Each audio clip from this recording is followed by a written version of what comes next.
Hare Krishna. Hare Krishna, dear all devotees. I welcome you all for the today's session. మీ అందరికీ కూడా గీత ప్రవాహానికి స్వాగతం. So మనం ముందుగా ఏం చేద్దాము అంటే ప్రేయర్స్ ఆఫర్ చేసుకొని తర్వాత కథలోకి ఎంటర్ అవుదాం. ఓకేనా?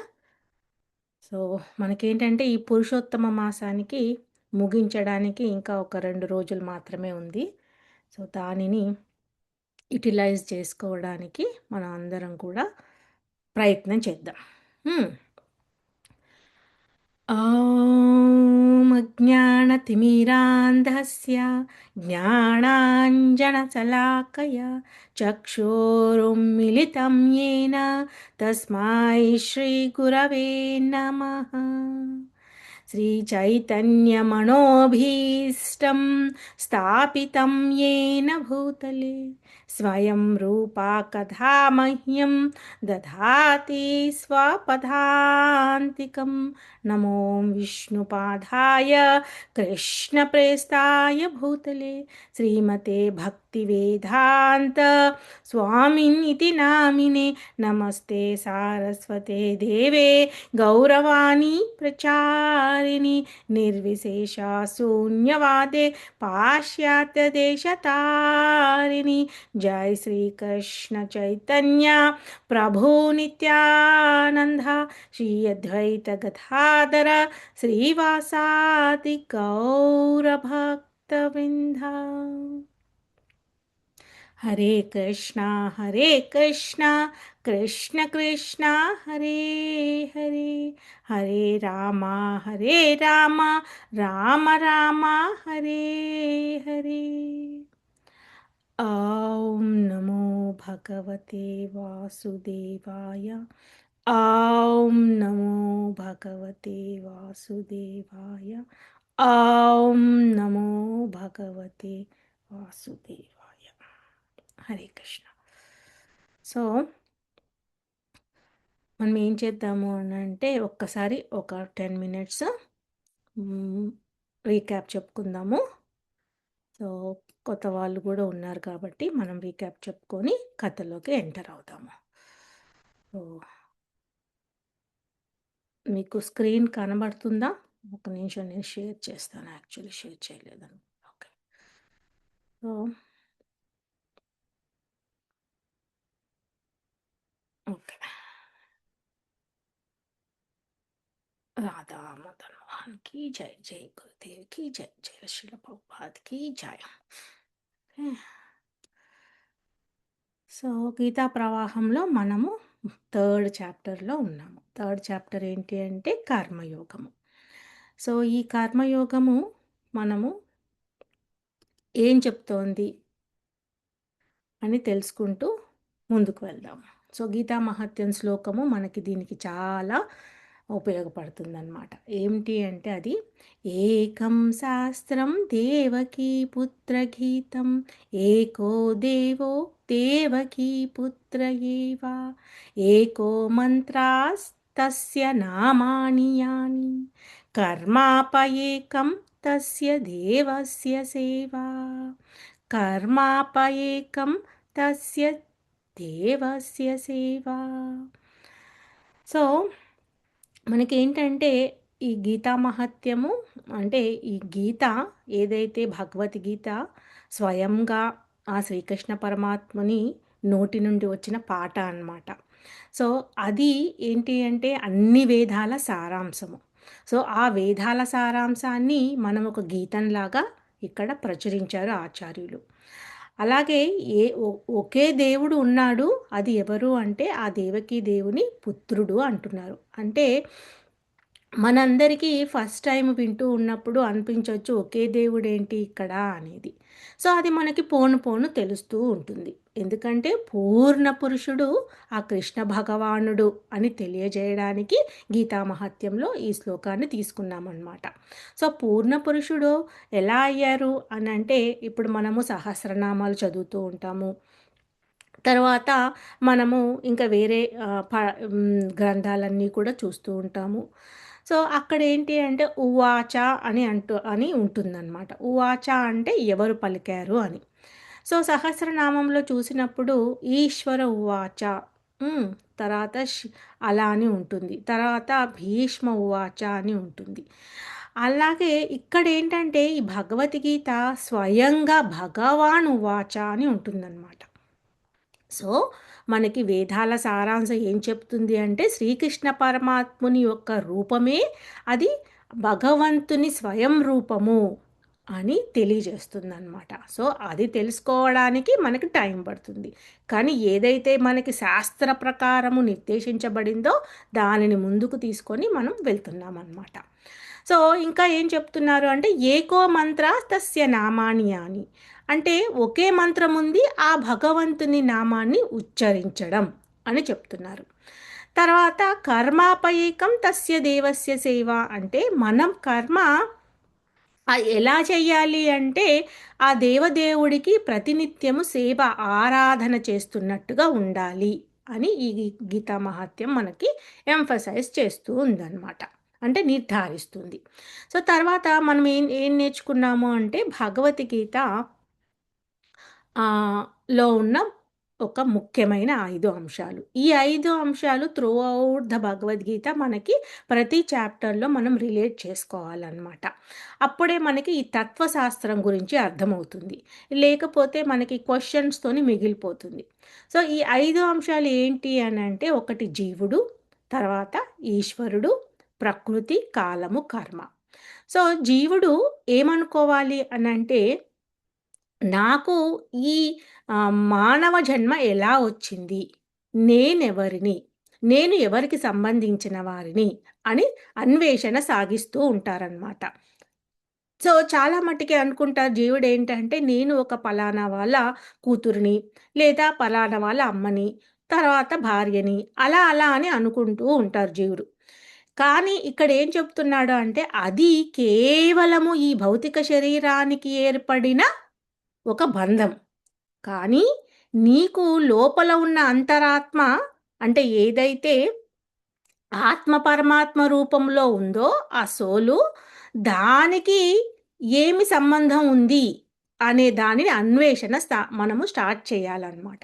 సో, అక్కడ వరకు తెలుసుకోవాలంటే కూడా మనము భగవంతుడు యొక్క సృష్టి గురించి తెలుసుకోవాలి. అసలు భగవంతుడెవరు? ఆ ఈశ్వర స్వరూపం అంటే ఏమిటి? భగవంతుడుకి, జీవుడికి ఉన్న సంబంధం ఏమిటి? అవన్నీ మనం తెలుసుకుంటామన్నమాట. సో, అప్పుడు ప్రకృతి మనకి అనుకరిస్తూ ఉంటుంది. సో, అప్పుడు మనం ప్రకృతిలో ప్రకృతి సృష్టి ఎలా జరిగింది? ప్రకృతి ప్రభావం ఆ జీవుడి పైన ఎలా ఉంది? అనేది మనం తెలుసుకుంటూ ఉంటామనమాట. ఆ ప్రకృతి ఎలా ఉంటుంది? కాలానుగుణంగా మారుతూ ఉంటుంది. సో, ప్రకృతి ఏంటి అంటే మొదట్లో మనకి ఆహ్, ఒక మహామాయలాగా అన్ని అడ్డంకుల్లాగా వస్తూ ఉంటాయి భగవంతుని దారిలో వెళ్ళడానికి. అంటే భక్తి మార్గంని పయనించడానికి. కానీ ఎప్పుడైతే జీవుడు దానిని తెలుసుకొని తన ప్రతినిత్యము అంటే నిత్య సేవ భగవంతుడిదే అని తెలుసుకున్నప్పుడు అదే ప్రకృతి మనకి యోగమాయలాగా అంటే కాలానికి అనుకూలంగా మనకు దారిని చూపిస్తూ ఉంటుందన్నమాట. సో, అది కాలం ఏ విధంగా ప్రభావితం చేస్తుంటుందో మనం తెలుసుకుంటాము. తర్వాతేంటి అంటే కర్మ. వీటన్నిటిలో కూడా కర్మ చాలా ప్రాధాన్యమైంది. అంటే కర్మ అంటే ఒక యాక్షన్. ఒక జీవుడు ఎప్పుడు జీవి కానీ, ఒక ప్రాణి కానీ, ఏదైనా కానీ ఎప్పుడూ కూడా ఏదో ఒక పని చేస్తూ ఉంటుందన్నమాట. సో, పని చేయకుండా ఉండడం అనేది అసహజం. అంటే అది సహజమే కాదు. ఏదో పని చేస్తూ ఉంటుంది. కానీ ఆ పని చేస్తూ ఉన్నప్పుడు దాన్ని కర్మ. ఆ కర్మ వల్ల కొన్ని ఫలితాలు వస్తూ ఉంటాయన్నమాట. అది మనము కొన్ని ఆశించి చేస్తున్న ఫలితాలుంటాయి. కొన్ని తెలియక చేసిన ఫలితాలుంటాయి. దానివల్ల ఒక కర్మ ఫలం అనేది వస్తూ ఉంటుంది. కానీ ఆ కర్మ ఫలము మరి బంధనాలకి దారి తీస్తుందా? బంధ విముక్తి చేస్తుందా? అనేది మనం తెలుసుకుంటూ ఉన్నామన్నమాట. సో, అలా మనకి ఈ 5 అంశాలు మనకి భగవద్గీతలో చాలా ఇంపార్టెంట్. తర్వాత ఏంటి అనంటే దీంట్లో ముఖ్యంగా ఆ 5 నుంచి మళ్ళీ ఈ 3 మనకి ఎక్కువ తెలుసుకోవాలి అని భగవద్గీతలో ఆచార్యులు ఎంఫసైజ్ చేశారనమాట. ఏంటది? జీవుడు అంటే ఈశ్వరుడు, ప్రకృతి, జీవుడు. సో ఇది కూడా ఎలా అంటే ఈ 3 డూయర్ ఫార్ములా ఎప్పుడు తిరుగుతూ ఉంటుందన్నమాట. భగవంతుడు ఎలా ఉంటుంది అంటే ఫస్ట్ జీవుడు భక్తి మార్గంలో ప్రయాణించాలి అని తపన మొదలవుతూ ఉన్నప్పుడు ఈశ్వరుడు ఏం చేస్తాడంటే ప్రకృతి ద్వారా వనరులను సమకూరుస్తూ ఉంటాడు. ఆ వనరులను మనము కర్మ రూపంలో అంటే ఆ కర్మ లాస్ట్ వీక్లో తెలుసుకున్నాము. కర్మ అంటే ఏంటి? ఆ కర్మని ఒక కర్మకాండని కర్మయోగంలాగా పదే పదే మనం చేస్తూ ఉంటే అది యోగంలాగా పయనిస్తూ ఉంటుందన్నమాట. సో అప్పుడు తనకి ఈ భక్తి మార్గంలో ఉండగలుగుతాడు. లేదా భక్తి మార్గం అనేది అంత సులువు కాదు డియర్ డివోటీస్. సో అందుకని ఇక్కడ ఏం జరిగింది? ఎందుకు కాదు అసలు భక్తి మార్గము అంటే ఏమిటి? మనము దేవుని దగ్గర కూర్చొని పూజ చేశాము అంటే భక్తే కదా అని అపోహపోతూ ఉంటాడు జీవుడు. కానీ భగవద్గీత ఏం చెప్తుంది అనంటే, అది కోరికలు తీర్చుకోవడానికి భగవంతునితో ఒక లావాదేవీ చేస్తూ ఉన్నట్టు అని ఆచార్యులు చెప్పారిక్కడ. అంటే నీకు వచ్చిన కష్టాలను తీర్చుకోవడానికి, నీకు ఏదో కోరిక ఉంది దానిని తీర్చుకోవడానికి భగవంతుని దగ్గర అర్జీ పెడుతున్నావన్నమాట. అంటే కానీ భగవంతుడు ఏమి చెప్పాలనుకుంటున్నాడు? భగవంతుడికి, జీవుడికి ఉన్న సంబంధం ఏమిటి? నీకు ఇవన్నీ కూడా తెలియడానికి భగవంతుడు ఏమేమి వనరులను మనకి సమకూరుస్తున్నాడు? అవన్నీ కూడా జీవుడు అన్వేషణలో తెలుసుకుంటూ ఉంటాడనమాట.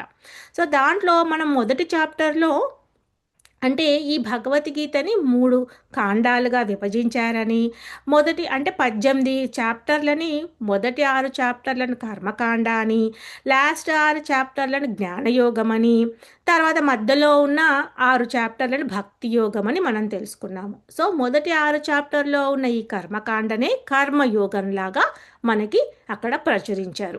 సో ఆ కర్మయోగంలో మొదటి చాప్టర్లో ఏమొచ్చింది అంటే ధృతరాష్ట్రుడి యొక్క పాత్ర గురించి మనం తెలుసుకున్నాము. సో ధృతరాష్ట్రుడు ఏం చేశాడు?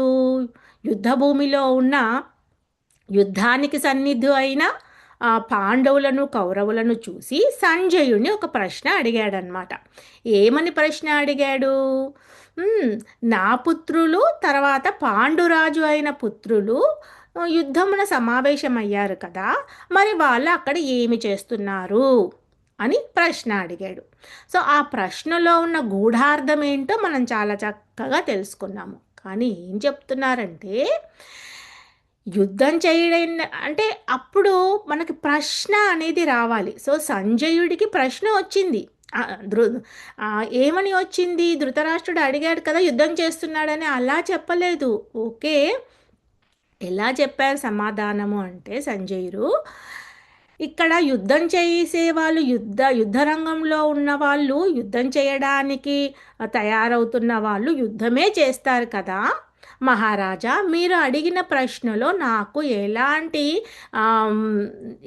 అర్థం కావట్లేదు. మీ ప్రశ్నలో ఉన్న గూఢార్థము కొంచెం వివరంగా అడుగుతారా మీ ప్రశ్నని అని తన వ్యక్తం చేస్తాడనమాట.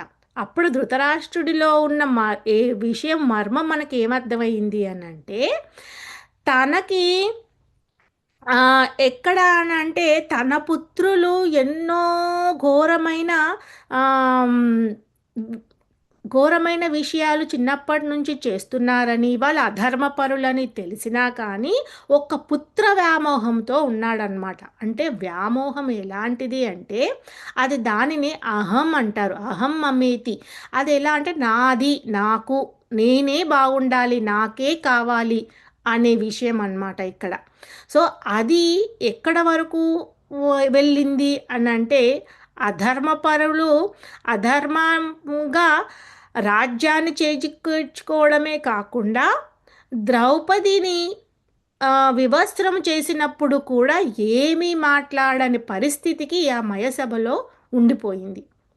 సో దానివల్ల ఈ ఈ ధర్మయుద్ధం అని జరుగుతుంది. సో ధర్మాన్ని స్థాపించడానికి భగవంతుడు స్వయంగా ఇక్కడ యుద్ధాన్ని జరపనిస్తున్నాడనమాట. సో ఆ విషయాన్ని తెలియజేయడానికే ఇదంతా కూడా మనకి అందులో ఉన్న గూఢార్థాలను తెలుసుకుంటున్నాము. తర్వాత ఏం తెలుసుకున్నాము? దుర్యోధనుడి యొక్క మనస్తత్వం తెలుసుకున్నాము. అంటే తన కూడా ఏంటి అని అంటే ఒక రాజనీతితో బలవంతంగా ఎవరైతే తన పక్షాన ఉన్నారో, అంటే ద్రోణాచార్యుడు, భీష్మ పితామహులు ఉన్నారు కదా. సో కానీ వాళ్ళు ఇక్కడున్నా కానీ మమకారంతో వాళ్ళ పక్షాన ఏదైనా యుద్ధం చేస్తారేమో అని తెలియజేసుకోవడానికి అక్కడ తన రాజనీతిని ప్రదర్శిస్తున్నాడనమాట. అప్పుడు భీష్మ పితామహుడు ఏం చేశాడు అంటే తనకి తెలుసుకొని తనలో ఉన్న భయాన్ని పోగొట్టడానికి తన శంఖానాదాన్ని చేశారు. దాంట్లో మనము ఒక్కొక్కరి యొక్క శంఖానాదాలు, పాండవుల పక్షాన ఉన్న విజయాలు అన్నీ తెలుసుకున్నాము. తర్వాత ఇవన్నీ తెలుసుకొని అంతా అయిపోయిన తర్వాత మన అర్జునుడికి ఒక కలవరపాటు వచ్చిందనమాట. ఏం కలవరపాటు వచ్చింది? అతనికి మనకొప్పుడు ఒక కోరిక వస్తుంది కదా జీవికి. సో అక్కడ ఏమన్నాడు అని అంటే, నాథా, ఓ మాధవ, ఓ కేశవ, నువ్వు ఈ రథాన్ని ఒక్కసారి ఇరు సైన్య మధ్యలోకి తీసుకువెళ్ళి నాకు నా ఎదురుగా నిలబడిన శత్రువులని నేను చూడాలనుకుంటున్నాను. నాతో యుద్ధం చేయడానికి వచ్చిన శత్రువర్గాన్ని నేను చూడాలనుకుంటున్నాను. ఒక్కసారి మధ్యలోకి తీసుకెళ్ళవా అనే రిక్వెస్ట్ ప్రార్థనాపూర్వకంగా అడుగుతాడనమాట. అప్పుడు చక్కగా ఆ దేవదేవుడికి అన్నీ తెలుసు. ఏం జరుగుతున్నాయి, ఏం జరగబోతున్నాయి, ఏమవుతుంది అనేది తెలిసినా కానీ మనకి ఒక ఫ్రీ విల్, అంటే జీవికి నువ్వు ఏం చేయాలనుకుంటున్నావో అది నీకే తెలియాలి అని వదిలేస్తాడనమాట. సో దానివల్ల అక్కడ భగవంతుడు ఏం చేశాడు? చక్కగా తన చెప్పినట్టుగా రథాన్ని తీసుకువెళ్ళి ఇరు సైన్య మధ్యలో ఉంచేశాడు. సో అప్పుడు ఏం చూశాడు? అది తీసుకువెళ్ళిన తర్వాత ఏదైతే తన సైన్యాన్నంతా పరిశీలిస్తున్నప్పుడు అర్జునుడు ఏం చూశాడంటే బాణాన్ని సంధించడానికి చాలా కష్టంగా అనిపిస్తుందన్నమాట. సిద్ధంగా అప్పటి వరకు ఎంతో సిద్ధంగా ఉన్న అర్జునుడు ఒక్కసారిగా కుప్పకూలిపోతాడనమాట. ఎలా కుప్పకూలిపోతాడు అని అంటే, అసలు నేనేంటి ఇంత తప్పు చేయబోతున్నాను? వీళ్ళందరూ కూడా నేను శత్రువులు అనుకున్నాను, కానీ వీళ్ళందరూ కూడా నా బంధువులు కదా, అసలు నా సోదరులు కదా, నా గురువు కదా, నా పితామహులు కదా, వీళ్ళందరూ నా స్నేహితులు. వీళ్ళందరినీ నేను చంపేస్తే అప్పుడు నాకు పాపం వస్తుంది. మళ్ళీ ఈ సైన్యం అంతా కూడా యుద్ధంలో చనిపోతే వాళ్ళ వాళ్ళ కుటుంబాలకి కులనాశనం అయిపోతుంది. తర్వాత ఎంతో కూడా అందరినీ పాపాన్ని కూడబెట్టుకుంటాను. ఈవెన్ నాకు విజయం వచ్చినా కానీ ఆ విజయంలో నాకు సంతోషం ఎక్కడుంటుంది? అంటే ఆ విజయాన్ని నేను ఎవరితో పంచుకోను. నా వాళ్ళే నాకు లేనప్పుడు ఆ విజయాన్ని నేను ఏ విధంగా ఆనందంగా పంచుకుంటాను అనే దాంట్లో ఉండిపోతాడనమాట. సో అలా ఉండిపోయి ఒక్కసారి గాంధీవధారి అయిన అర్జునుడు ఎంతో తపోబలం ద్వారా ఎన్నో అస్త్రశస్త్రాలను జయించి యుద్ధానికి సన్నిధి అయిన ఆ అర్జునుడు ఒక్కసారి కుప్పకూలడము, తర్వాత తన బాణాన్ని సంధించకుండా వదిలేసి కూర్చోవడము, తన శరీరం వణికిపోవడము, మాట్లాడకపోవడము, నోరు ఎండుకపోవడము, చర్మం మండిపోవడము, అలా అశ్రుధారణ అంటారు. అలా కండ్ల నుంచి పదే పదే అశ్రులు కారుతూ ఉండడం చూసి ఇంకా మనకి యుద్ధం చెయ్యను అన్న అర్జునుడికి బోధన చేస్తున్నాడనమాట. సో సెకండ్ చాప్టర్లో నుంచి భగవంతుడు మాట్లాడడం స్టార్ట్ అవుతుంది. సో అప్పుడు ఏం చేస్తాడు అనంటే, మొదట్లో ఒక్కసారిగా అర్జునుడిని చూసిన శ్రీకృష్ణ భగవానుడు మందలిస్తాడు. ఏంటి నువ్వు ఇలా చేస్తున్నావు? తన తన తన భగవంతుడికి తెలుసు ఇది ఒక మోహంగా తన ఈ విధంగా చేస్తున్నాడు అని. కానీ తన మోహాన్ని తొలగించాలి అని అంటే తన బోధన స్టార్ట్ చేయాలి. సో ఏంటి నువ్వు ఒక తన అజ్ఞాతవాసంలో బృహన్నల్లాగా ఒక నపుంసకునిలాగా నువ్వు వేషధారణ చేసుకొని ఇప్పుడు ఇప్పుడు అదే నపుంసకత్వాన్ని ప్రదర్శిస్తున్నావా ఏంటి అని అలా గట్టిగా మందలిస్తాడనమాట. ఏదైతే శత్రువుల్లో ఏదైతే ప్రథమ కర్తవ్యం ఉందో, నీ విద్యుక్త ధర్మం ఏదైతే ఉందో యుద్ధాన్ని చేయడము, ఆ యుద్ధాన్ని చేయడం అనే దానిని నువ్వు మానుకోవాలనుకుంటున్నావా? ఏదైతే అధర్మ ప్రక్షాళన మనం ఈ ధర్మాన్ని స్థాపించడానికి మొదలుపెట్టిన ఈ యుద్ధాన్ని నీవు చేయకూడదు అనుకుంటున్నావా? అది మయసభలో నీకు జరిగిన అవమానాన్ని మర్చిపోయావా? ద్రౌపదికి జరిగిన అవమానాన్ని నువ్వు మర్చిపోయావా? అన్నిటినీ ఒకటి ఒకటి గుర్తు చేస్తూ ఉన్నాడనమాట. అప్పుడు తనకి ఒక్కసారిగా అట్లా షాక్ తగిలినట్టుగా తగిలి, అయ్యయ్యో అవును తప్పైపోయింది శ్రీకృష్ణ భగవానుడా, నేను ఇప్పటి వరకు నేను నా స్నేహితుడిలాగా నాతో పాటు ఒక స్నేహితుడు అని అనుకున్నాను. నువ్వు స్వయంగా భగవానుడు అనే విషయాన్ని మర్చిపోయాను. నన్ను క్షమించు. నేను గురువుగా నన్ను నీ శిష్యుడిగా స్వీకరించవా అని తన ప్రార్థనాపూర్వకంగా తనతో మాట్లాడతాడనమాట. అప్పుడు శ్రీకృష్ణ భగవానుడు తనని శిష్యుడిగా స్వీకరించి గురూపదేశాన్ని ప్రారంభిస్తాడు. సో సెకండ్ చాప్టర్ ఏంటి అంటే మొత్తం కంప్లీట్గా భగవద్గీత యొక్క సారాంశాన్ని ఒక్కొక్క చిన్నగా ఒక బ్రీఫ్ సమ్మరీలో మనకు చెప్పారనమాట. ఏం చెప్పారు అని అంటే అప్పుడు ఎందుకంటే అర్జునుడు చాలా ప్రశ్నలు అడుగుతూ ఉన్నాడు. ఏమని అడిగాడు? ఎవరి దగ్గరైతే నేను విద్యను నేర్చుకున్నానో, ఎవరి దగ్గరైతే నా పాలన జరిగిందో వాళ్ళ ముందు నేను ఎలా యుద్ధం చెయ్యను అని ప్రశ్న వేసినప్పుడు శ్రీకృష్ణ భగవానుడు ఆత్మజ్ఞానాన్ని చెప్పాడనమాట. సో ఆత్మజ్ఞానంలో ఏం నేర్చుకున్నాము అనంటే ఇది కేవలము ఒక భౌతిక శరీరం. ఈ భౌతిక శరీరములో స్థూల సూక్ష్మ రూపములో ఉన్న ఇవన్నీ కూడా భగవంతునిలో కలిసిపోయేంత వరకు మనం ఆధ్యాత్మిక శరీరం గురించి అర్థం చేసుకోలేము అని చెప్తాడనమాట. సో ఆధ్యాత్మిక శరీరం తెలుసుకోవాలి అని అంటే మనలో ఏమైతే ఈ సూక్ష్మ శరీరానికి అడ్డంగా ఉన్నాయో అంటే మనస్సు బుద్ధి అహంకారము అవి డిజాల్వ్ అవ్వాలన్నమాట. అప్పుడే సూక్ష్మ శరీరం పోయి ఆ ఆత్మ పరమాత్మతో కలుస్తూ ఉంటుంది. పరమాత్మ యొక్క ఆవేదన మనకి అర్థమవుతూ ఉంటుంది. తన ఏమి ఇన్స్ట్రక్షన్ ఇవ్వాలనుకుంటున్నాడు జీవికి అనేది అర్థమవుతుందన్నమాట. సో ఆ ఆత్మజ్ఞానాన్ని తెలుసుకోవడానికి ప్రయత్నం చెయ్యాలి అని జీవుడు అన్వేషణ గురించి చెప్పాడు. సో అది తెలుసుకున్న తర్వాత మళ్ళీ అర్జునుడికి క్వశ్చన్ వస్తుంది. సో ఎలా అంటే మరి నువ్వు చెప్పావు నువ్వైతే సాందీపముని దగ్గర ఉన్నావు గురువుని, కానీ నువ్వెప్పుడు గురువుతో యుద్ధం చేయలేదే, మరి నాకేమో నా గురువుతో యుద్ధం చేయమని చెప్తున్నావు, మరి అప్పుడు నాకు కర్మ పాపం వస్తుంది కదా అని చెప్తాడనమాట. సో అందుకని అప్పుడు ఆ కర్మల గురించి మనం తెలుసుకున్నాము. అసలు కర్మ అంటే ఏంటి అంటే ఆ దివ్య చిత్రపటంలో మనం తెలుసుకున్నది ఏంటి అంటే జీవుడు స్వతహా వికర్మిలాగా ఉంటాడనమాట. అంటే శాస్త్రాల ప్రకారము నిర్దేశించబడిన కర్మను చెయ్యకుండా ఉండడము వికర్మ. శాస్త్రాలలో మనకి ఏం చెప్పారు అని అంటే జీవుడు ఎల్లప్పుడూ కూడా తన భగవంతుని నిత్య సేవలో అంటే భగవంతుని ఆరాధనలో ఉంటూ తన విద్యుక్త ధర్మాన్ని మాత్రం నిర్వర్తిస్తూ ఉండాలి. అంటే అది కూడా మనం ఒక ఆరాధన రూపంలో వర్క్ ఈజ్ వర్షిప్ కాదు, వర్షిప్ ఈజ్ వర్క్ కూడా కాదు, వర్క్ యాజ్ వర్షిప్ లాగా మనం చేస్తూ ఉండాలి అనే విషయాన్ని మనం తెలుసుకున్నాము. సో దాంట్లో ఏంటి అంటే కర్మలో వికర్మ, కర్మ, తర్వాత అకర్మ, సకామ కర్మ, తర్వాత నిష్కామ కర్మ, అలా ఒక ల్యాడర్లో అన్నీ తెలుసుకున్నాము. సో ఎవరైనా కానీ అంటే ఫస్ట్ వికర్మి నుంచి కర్మి అవ్వడానికి మనము చూడాలి. సో మొదట్లో థర్డ్ చాప్టర్లో మనం ఏం తెలుసుకున్నాము అని అంటే ఇక్కడ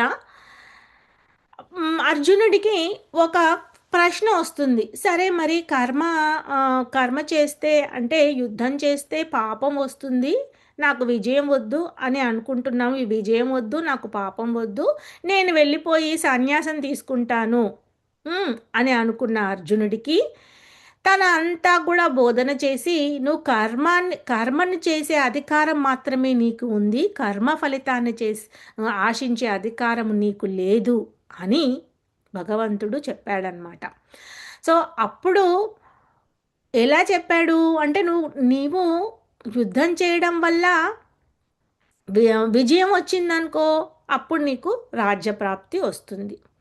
అలాగే నువ్వు స్వర్గస్థు అయ్యావనుకో, అప్పుడు నీకు స్వర్గంలో ప్రాప్తి జరుగుతుంది. సో ఏదైనా కానీ నీకు ఫలం మాత్రం వస్తూ ఉంటుంది, కానీ కర్మను చేయకుండా ఆపకూడదు అని భగవంతుడు చెప్పాడు.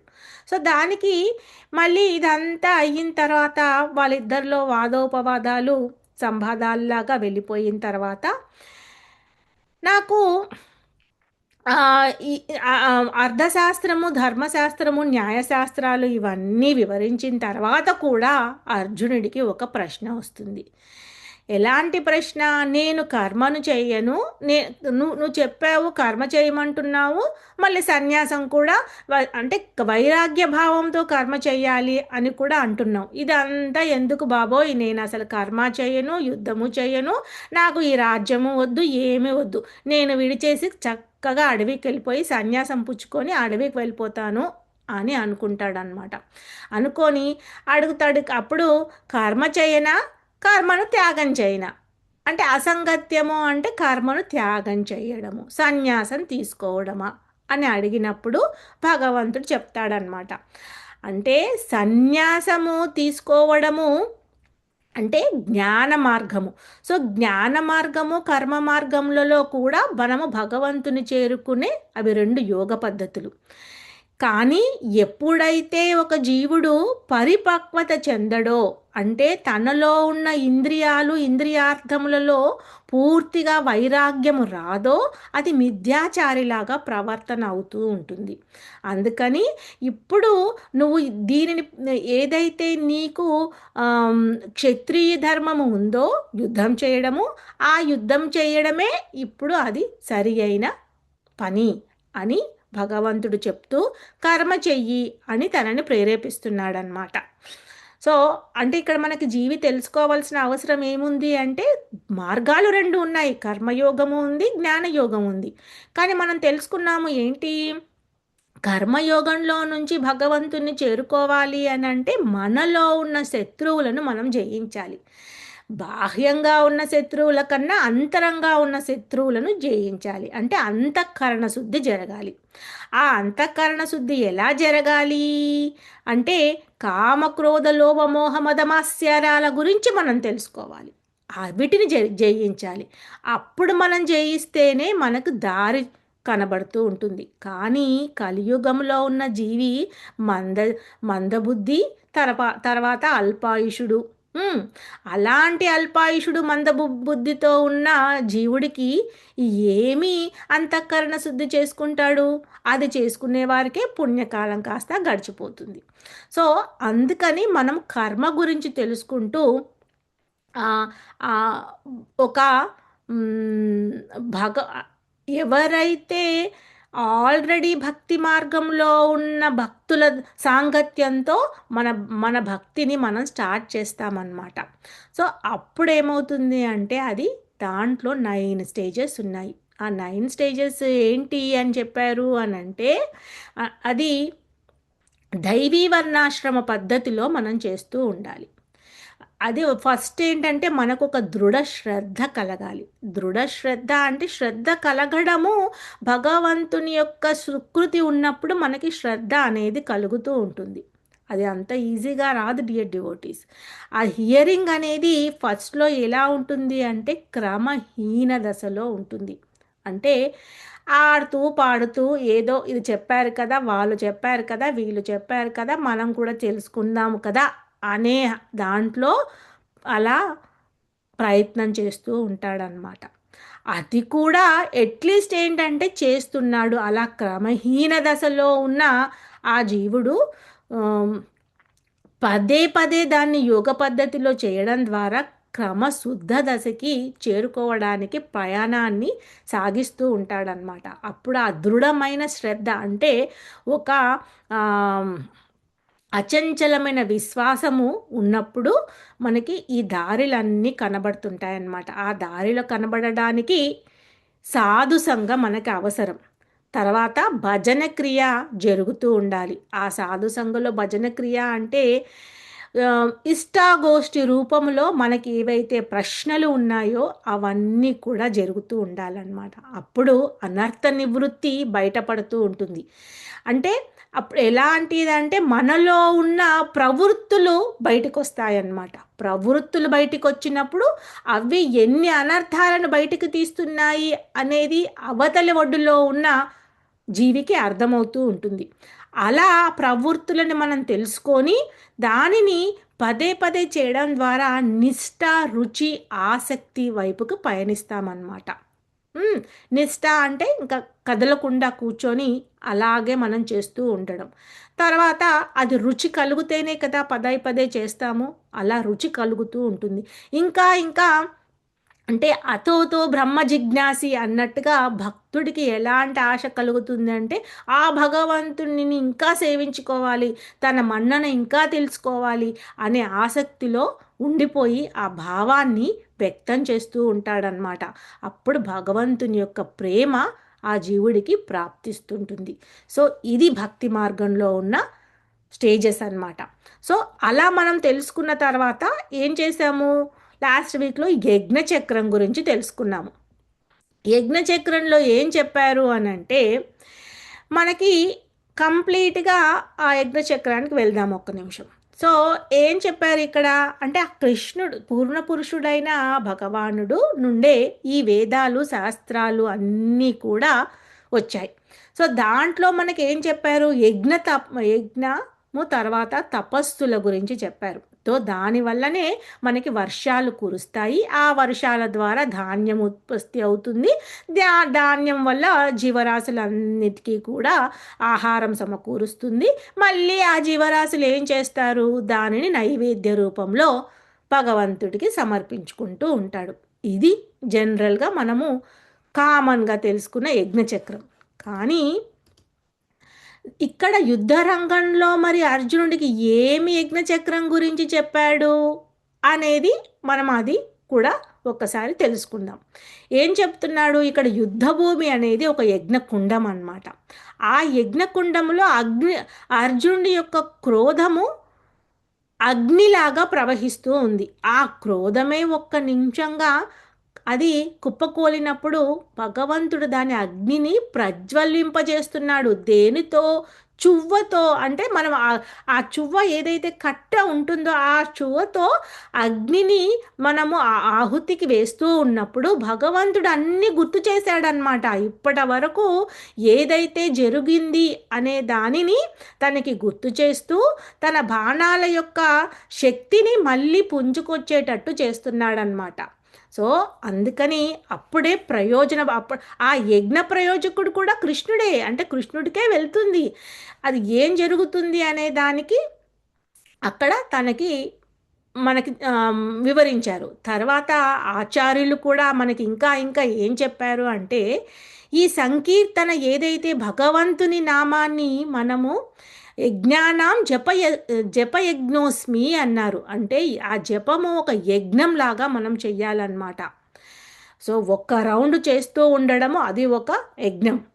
ఆ ఒక్క రౌండ్ని మళ్ళీ ఇంకా పెంచుకుంటూ పెంచుకుంటూ పోతూ ఇంకా దాంట్లో ఆ రుచిని సంపాదించుకోవడం అది ఒక యజ్ఞం. దానిని మళ్ళీ మనకి ఇంకా ముందుకు తీసుకొస్తూ బ్రహ్మ ముహూర్తంలోనే చేయడము అన్నది అదొక యజ్ఞం అన్నమాట. అలా ఎన్నో యజ్ఞాల గురించి మనకి వివరిస్తూ ఉన్నారనమాట ఆచార్యులు. అయితే మన శరీరంలో ఉన్న ఈ పంచేంద్రియాలు ఆ ఇంద్రియాల నుంచి వచ్చే ఇంద్రియార్థాలు ఉంటాయి కదా, అంటే సెన్స్ ఆబ్జెక్ట్స్ అంటారు. అంటే చెవి నుంచి వినికిడి అనేది వస్తుంది. చెవి ఒక సెన్స్ అయితే ఆ వినికిడి అనేది సెన్స్ ఆబ్జెక్ట్ అన్నమాట. అంటే ఇంద్రియ అర్థం. సో దానిని ఇంద్రియార్థం అంటారు. సో చెవులను మనం ఏ విధంగా ఉపయోగించాలంటున్నారు? భగవంతుని యొక్క నామాన్ని ఎప్పుడు కూడా శ్రవణం చేస్తూ ఉండడం వల్ల అది యజ్ఞం చేస్తున్నట్టుగా ఉంటుందన్నమాట. అంటే మన శరీరంలో ఉన్న ప్రతి అంగము కూడా భగవంతునికి ఉపయోగపడాలి అనే దాంట్లో జీవుడు మ్, ఆలోచిస్తూ ఉండాలన్నమాట. సో మన చెవులు యజ్ఞకుండం అయితే ఆ వినికిడి యొక్క శక్తి అగ్నిలాగా ఉండాలన్నమాట. అప్పుడు అగ్నిలాగా వెళ్ళాలి అని అంటే మన వినికిడిని చాలా అటెంటివ్ చేసుకోవాలి. కానీ అది తెలుసుకోవాలి, అక్కడ వరకు వచ్చిందంటేనే ఆ కృప మనకి కలుగుతూ ఉంది అనే విషయాన్ని మనకి పోను పోను అర్థమవుతూ ఉంటుంది. తర్వాత ఆ శబ్దము ఎలా అవ్వాలి, ఎలాంటిది అంటున్నాడు? ఆహుతి. మనము యజ్ఞకుండంలో ఆహుతి చేస్తున్నాము. సో మన ఇప్పుడు ఏదైనా ధ్వని ఆ, ఎలా ఉంటుంది అని అంటే అది ప్రమాణాలు అంటారనమాట. శబ్దము కూడా ఒక ఒక ఒక ప్రమాణం. సో ఆ శబ్ద ప్రమాణం ఎలాంటిది అని అంటే ఎంతో చేంజెస్ని మనకి మన బాడీలో చేస్తూ ఉంటుందన్నమాట. అందుకనేసి శబ్దాన్ని ఆహుతిలాగా చేయాలి అని చెప్తున్నారు. అంత శ్రద్ధగా మనం వినాలి. అంటే భగవంతుడు ఏం చెప్పాడు అంటే భాగవతంలో చెవి రంధ్రాల నుంచి కర్ణరంధ్రే ప్రవేశే అని చెప్పాడు. అంటే నేను చెవిలో ఉన్న కర్ణరంధ్రాలలో నుంచి ప్రవేశించి హృదయంలో కూర్చొని తిష్ట వేసుకుంటాను పరమాత్మునిలాగా అని చెప్పాడనమాట. సో అందుకని మనము దానిని అలా ఆ శబ్దాన్ని వినడానికి ఈ చెవిలను మనము ఆహుతి చేయాలి. తర్వాత ఏం చెప్తున్నాడు అని అంటే జిహ్వ అంటే మన నాలిక ఎలా ఉండాలి అంటే ఆ శృవ్వలాగా ఉండాలి. అంటే అది ఎలా ఉంటుంది అని అంటే నాలిక రెండు రకాలుగా నాలికలో నరం లేదు అంటారు కదా.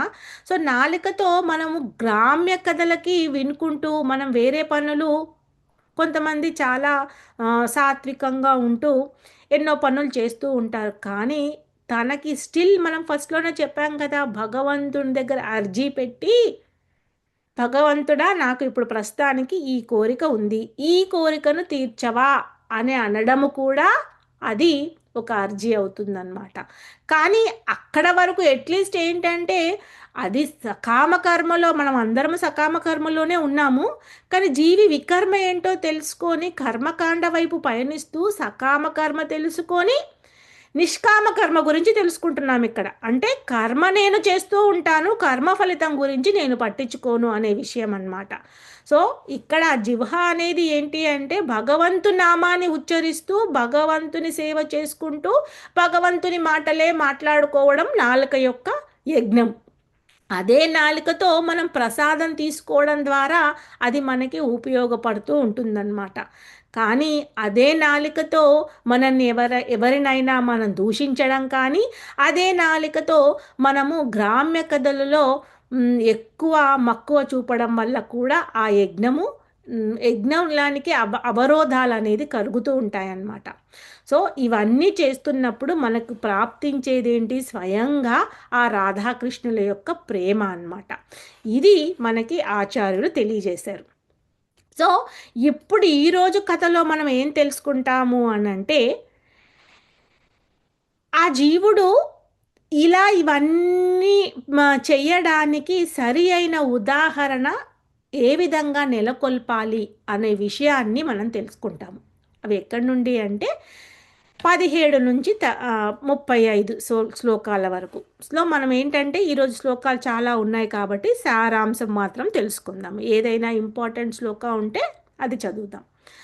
సో నిష్కామ కర్మయోగము ద్వారా సరైన ఆదర్శము అంటే సరైన ఒక ఎగ్జాంపులరీ రోల్ అన్నమాట. ఇప్పుడు ఏమంటారు? Every common man will follow the great man అంటారు. సో అందుకని ఆ కామన్ మ్యాన్ నుంచి గ్రేట్ మ్యాన్ అవ్వాలంటే ఏం చెయ్యాలి అనే విషయాలు మనం తెలుసుకుంటున్నాము. సో ఆత్మానుభూతి కలిగిన వ్యక్తి చెయ్యవలసిన కర్మ ఏది ఉండదు, కానీ అతను కర్మ చేయడం విడవడు. సో ఇక్కడ అర్జునుడు ఏం చెప్పాడు? నేను కర్మ చెయ్యను, కర్మ చెయ్యాలి అనుకోవట్లేదు. ఎందుకంటే పాపం వస్తే మళ్ళీ నాకు యుద్ధం చేస్తే పాపం వస్తుంది, పాపం వస్తే మళ్ళీ నరకానికి పోతాను. ఇదంతా ఎందుకు? చక్కగా ఏ పని చేయకుండా నీ నామమే నేను చేసుకుంటూ సన్యాసం తీసేసుకుంటాను అని అంటాడు. అంటే కర్మయోగము జ్ఞానయోగము రెండు ద్వారా మనం వెళ్ళేది భగవంతుని దగ్గరికి. సో భగవంత్ నామస్మరణ చేయడము కూడా అది కరెక్టే. కానీ ఇక్కడ ఏం చెప్తున్నాడు అంటే, మరి ఒక జీవి తనలో ఇప్పుడు ఏదైతే ఇప్పుడు మనం గృహస్థలో ఉన్నప్పుడు గృహస్థ ధర్మం ఏముంది? బ్రహ్మచార్యము, గృహస్థ, తర్వాత వానప్రస్థ, సన్యాసము, ఇవి 4 దశలు. సో ఈ 4 దశల్లో గృహస్థ ధర్మం ఏముంది? తన విద్యుక్త ధర్మాన్ని మనము నిర్వర్తిస్తూ ఉండాలన్నమాట. సో అదేవిధంగా మన అంటే క్షత్రియ మన పుట్టుకతో వచ్చిన ధర్మం ఏంటి? క్షత్రియుడికి యుద్ధం చేయడము, బ్రాహ్మణునికి వేద పఠనం చేయడము, వైశ్యునికి ఆహ్, హ్మ్, ఆహ్, ఏంటంటే అంటే ఏమంటారు అది, బిజినెస్ చేయడం అంటారు కదా తెలుగులో. వ్యవసాయం అని కాదు, వ్యాపారము, వ్యవసాయము అవన్నీ చేయడము ఆహ్, వైశ్యుడి వృత్తి పని. వృత్తి తర్వాత వ్యాపారం, ఆ? వృత్తి వ్యాపారాలు. వృత్తి వ్యాపారం. Thank you Mataji. సో ఆ వృత్తి వ్యాపారం అనేది వైశ్యుడు చేస్తూ ఉంటాడు. తర్వాత శూద్రుడి పని ఏమిటి? తన ఎప్పుడూ కూడా అందరినీ కూడా అందరి సేవలో ఉండడము శూద్రుని పని. సో ఈ విధంగా అన్ని మనము ఏ విధంగా చెయ్యాలో మనకు శాస్త్రాల ప్రకారం మనకి తెలియజేశారు. సో ఇప్పుడు క్షత్రియ ధర్మము ఏంటి? అర్జునుడు క్షత్రియుడు, ఒక రాజుడు, రా రాజు కాబట్టి రాజకుమారుడు. సో తన ధర్మం ఏంటి? యుద్ధం చేయడము. యుద్ధం చేయకుండా ఉండడము అది తన విద్యుక్త ధర్మాన్ని విస్మరించడం అవుతుంది. సో అంటే కార్యాన్ని చేయకుండా ఉండడం తన ఏంటి? తన జ్ఞానానికి విరక్తి భావంతో ఉన్నాడు అనే విషయం భగవంతుడికి తెలుసు. అయినా కానీ ఇప్పుడు నువ్వు చేయాల్సింది ఏంటి అంటే యుద్ధం చేయాలి అని చెప్పినట్లే మనకి కర్మకాండ గృహస్థ ధర్మంలో ఉన్నప్పుడు కర్మ చేయడం చాలా అనివార్యమని ఇక్కడ చెప్తున్నారనమాట. సో తర్వాత ఏంటి అంటే సాంగత్యం లేని కర్మ. సాంగత్యం లేని కర్మ యాక్చువల్గా ఏంటంటే అట్లీస్ట్ మనము ట్రాన్స్లేషన్స్ అన్న చదువుదాము, అప్పుడు ప్రతి శ్లోకాల్లో ఏం చెప్తున్నారు అని తెలుస్తుంది. సో 17, 18లో ఏం చెప్పాడు అంటే, ఆత్మానుభవ పూరితమైన జీవితంలో ఆత్మయందే ఆనందమును గొనుచు ఆత్మయందే తృప్తుడై పరిపూర్ణ సంతృప్తుడు పొందిన వాడికి చెయ్యవలసిన కర్మ ఏమీ లేదు. ఆత్మానుభావమును పొందిన మానవుడు తన విద్యుక్త ధర్మ నిర్వహణం ద్వారా పొందవలసిన ప్రయోజనం ఏమీ ఉండదు. అయినను అట్టి కర్మను నిర్వర్తింపక పోవుటకు కారణము గాని ఇతర జీవులపై ఆధారపడవలసిన అవసరం గాని అతనికి ఉండదు. అది చెప్పాడు. అంటే ఇక్కడ ఏంటి? అర్జునుడికి ఆల్రెడీ ఆత్మానుభూతి కలిగింది. అతను ఇంకా ఈ జీవితంలో నాకు భగవంతుడే భగవంతుడి యొక్క నామస్మరణే నాకు నా నా జీవితానికి అత్యంత ముఖ్యమని తెలుసుకున్నాడు.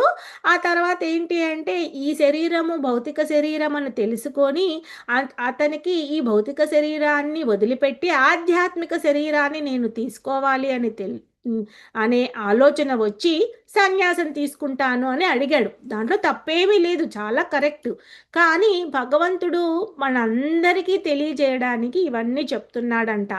ఏమని చెప్తున్నాడంటే పరిపక్వం చెందాలి, లేకపోతే ఆ వైరాగ్య భావము ఉంటుంది. ఈ ఇంద్రియాలలో పూర్తిగా నశించలేదనుకోండి.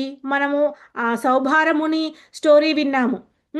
ఎన్నో రోజులు బయట తపస్సు చేస్తే నాకు తపోభంగం కలుగుతుంది అని వాటర్లోకి వెళ్ళి ఎన్నో సంవత్సరాలు లోపల వాటర్లో ఉండి తను తపస్సు చేస్తాడనమాట. అయినా కానీ తనకి తర్వాత ఇంద్రియ తృప్తి వచ్చి ఎంతో మందిని వివాహం చేసుకుంటాడు. సో అందుకని ఇంద్రియాలని కంట్రోల్ చేయడం అనేది మన వశంలో ఉండదు. అది మనము జ్ఞాన మార్గంలో చెప్తారు కానీ జీవికి చాలా కష్టం.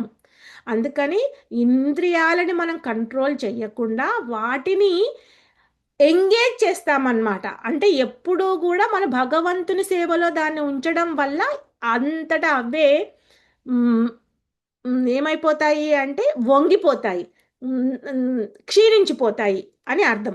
సో తర్వాత ఏం చెప్తున్నాడంటే ఈ 19వ శ్లోకాలో, అందుచే మానవుడు కర్మఫలముల యందు ఆసక్తి లేనివాడై తన ధర్మముగా భావించుచు కర్మలను ఆచరించవలెను. ఏలనగా ఆసక్తి లేకుండా కర్మనోనరించుట ద్వారా మానవుడు పరమ సత్యమును పొందగలడు అని చెప్తున్నాడు. సాంగత్యం లేని కర్మ అని అంటే దీని అర్థం ఏమిటి అని అంటే మన కర్మ ఫలితాన్ని ఆశించడం లేదు. మనకి మన ధర్మం ఏంటి? నిత్య సేవ చేయడం, విద్యుక్త ధర్మ చేయడం. సో విద్యుక్త ధర్మనే చేసుకుంటూ నిత్య ధర్మాన్ని వదలకూడదు, నిత్య ధర్మమే చేసుకుంటూ విద్యుక్త ధర్మాన్ని పాటించకుండా ఉండకూడదు. సో అన్నిటినీ ఏం చెప్తున్నాడు, అందుకని ఇవి రెండిటిని కూడా ఆరాధన రూపంలో మనం చేస్తూ ఉండాలి అని చెప్తూ ఉన్నాడు అనమాట. అందుకని ఇక్కడ 20 శ్లోకాల్లో ఏం చెప్పాడంటే దానికి ఉదాహరణగా కర్మాణ్యేవాహి సంసిద్ధం అస్మిత్తా జనకా జనకాదయా లోక సంగ్రామ్ లోక సంగ్రహాం ఏవాపి సంపాష్యం కుర్తుం అర్హసి. అంటే జనకుడు వంటి మహారాజులు కేవలం విద్యుక్త ధర్మములు నిర్వహించుట ద్వారానే పరిపూర్ణత్వమును పొందగలిగిరి. అందుచే జనసామాన్యమునకు బోధించు నిమిత్తమై తప్పక నీవు నీ కర్మను చెయ్యవలెను. ఎందుకంటే ఆ జనక మహారాజుడు మనకు తెలుసు. సో అతను ఏంటి అని అంటే తన కర్మ ఈ భక్తి మార్గాన్ని ఎలా ఆమ్, చేశాడు అంటే కర్మని వదలకుండా చక్కగా తనని ఆదర్శ పురుషుడైన రాముడిని తనకి ఎంత చక్కగా నేర్పించాడో మనము తెలుసుకున్నాము. తర్వాత తన భార్యలను కానీ తన రాజ్యాన్ని కానీ ఎవ్వరికి ఏ లోటు లేకుండా పరిపాలన సాగించాడనమాట. సో అలాంటి మహారాజులు కూడా కర్మ పద్ధతిలో భగవంతుని భక్తి మార్గంలో ప్రయాణించారు అనే ఉదాహరణ ఇక్కడ చెప్తూ ఉన్నారనమాట.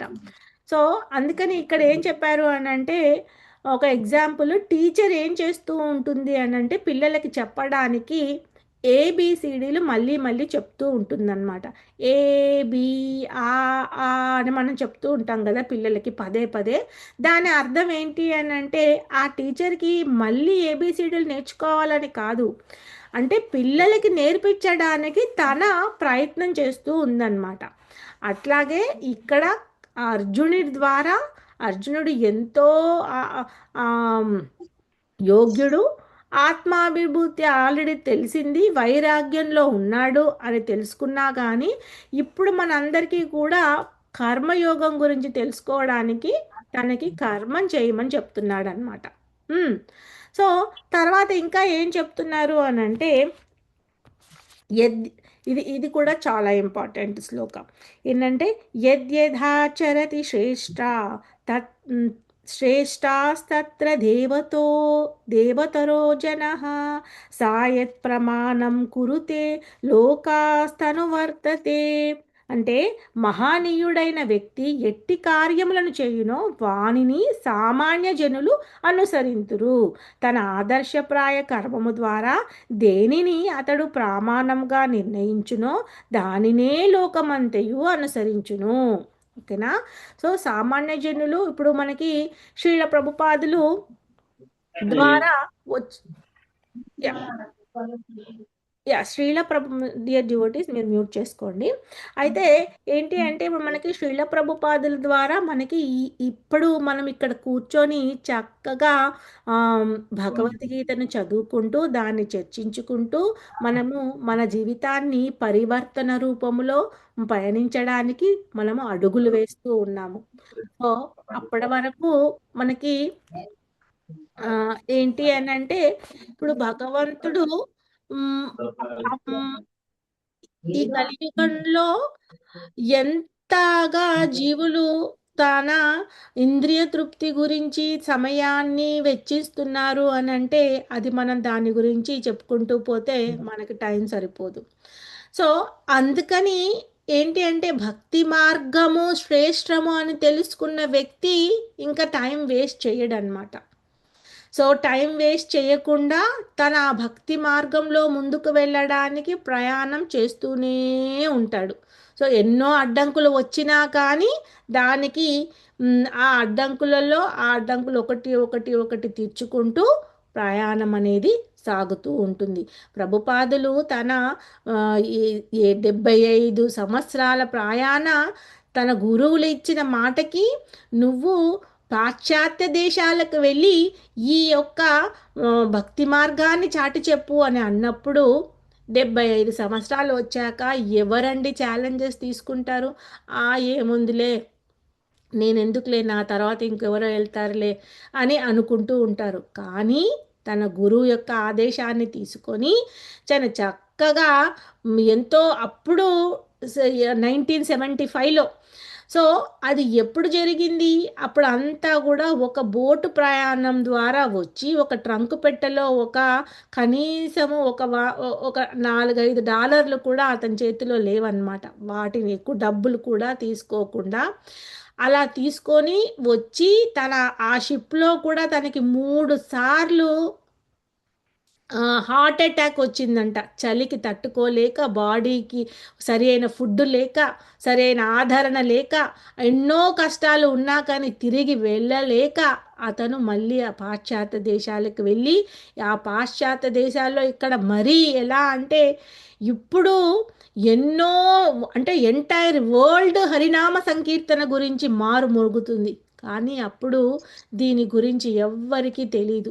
అలాంటి పరిస్థితుల్లో ఎన్నో అష్టకష్టాలు పడి ఆ ప్రభుపాదులు మనకి ఇప్పుడు ఈ హరినామ సంకీర్తన గురించి యొక్క విషయాన్ని తెలుసుకోవడానికి అవకాశం ఇచ్చారనమాట. జై ప్రభుపాద్కి జై. అంటే మన ఆచార్యులు ఎంత బాగా అంటే తన ఒక ఆదర్శ పురుషుడు. మన ఆచార్యులందరూ మన ఆదర్శ పురుషులు, గురువులు మన ఆదర్శం. సో మనకి ఏదైతే తెలుసుకొని అంటే ఇక్కడ ఉన్న హిప్పీస్ తన జీవితాన్ని అర్థం చేసుకోకుండా అంటే సనాతన ధర్మాన్ని ప్రచరించకుండా ఎలాంటి ఇప్పుడైతే ఇంకా ఎక్కువైపోయింది అనుకోండి, లివింగ్ టుగెదర్ అని, సెక్షువల్ లైఫ్ అని, ఆ తర్వాత మధుపానము, తర్వాత సాటర్ హౌజెస్, ఇలాంటి ఎన్నో అన్నీ చేసుకుంటూ ఉంటే ఒకటి ఒకటి ఒకటి అన్నీ తగ్గించుకుంటూ భక్తి మార్గంలో ప్రయాణించడానికి భక్తులు ముందుకు వస్తున్నారు. సో అంటే దానివల్ల సమాజం అనేది ఎంతో ముందుకు వెళ్తోంది. ఎంత వెనక్కి వెళ్ళే వాళ్ళు ఉన్నా కానీ ఈ వీళ్ళందరూ ఉండడం వల్ల, భక్తి మార్గంలో ఉండడం వల్ల మనకి ఈ వనరులు అనేది కలుగుతూ ఉన్నాయన్నమాట. ఇంకా లేకపోతే ఎప్పుడో కరువు కాటకాలతో ఇది అనేది ఇదై నాశనం అయిపోయేది. సో అదే అన్నమాట. సో సామాన్య జనులు శ్రేష్టమైన వ్యక్తిని మాత్రమే అనుసరిస్తారు. సో ముందు పోయే ఎవరైతే ఉంటారో వెనక వాళ్ళందరూ కూడా వారిని అనుసరిస్తూ ముందుకు ప్రయాణిస్తారనమాట. మనకి ఎప్పుడైతే జీవుడు ఒక పాజిటివ్ని ముందుకు తీసుకొని వెళ్తాడో, గమనిస్తాడో పాజిటివ్ని, ముందుకు వెళ్తాడు. దాంట్లో మంచి చెడులు మనం ఎన్నో సెకండ్ చాప్టర్లో చాలా మంచి మంచి శ్లోకాలు మనం తెలుసుకున్నాము. ఏంటది? ఏంటంటే అంటే మనకి మాత్రా స్పర్శేస్తు కౌంతేయ శీతోష్ణ సుఖ దుఃఖద. సో అలాగే మనకి ఎలా ఉంటుంది అని అంటే శీతాకాలం తర్వాత ఎండాకాలము, ఎండాకాలం తర్వాత వర్షాకాలము, మళ్ళీ ఇది రొటీన్ అనేది జరుగుతూ ఉంటుంది. అంటే కష్టాలు వచ్చిన తర్వాత సుఖము, సుఖము తర్వాత కష్టము అనేది జరుగుతూ ఉంటుంది. కానీ ఎవరైతే ఆ వ్యక్తి దాని గురించి తెలుసుకొని ఈ రాకపోకలు అనేది ఉంటాయి కాబట్టి మనం దృఢంగా మనం చేయవలసిన పనిని మనం చేసుకుంటూ వెళ్ళినప్పుడు అది ఒక ఎగ్జాంపులరీ రోల్ అవుతుంది అన్నమాట. సో తన ప్రభుపాదులు ఇక్కడ ఈ మిషన్ని, కృష్ణ కాన్షియస్నెస్ మిషన్ని అందరికీ చెప్పాలి అంటే దాన్ని ఏంటి అంటే భక్తి మార్గం, ఈ భక్తి స్కూల్ యొక్క ఇంపార్టెన్స్, ప్రతి ఒక్క జీవి కూడా భక్తి మార్గాన్ని ప్రయాణిస్తూ తన జీవితాన్ని మంచుకోవాలి అనే విషయాన్ని చెప్పాడనమాట.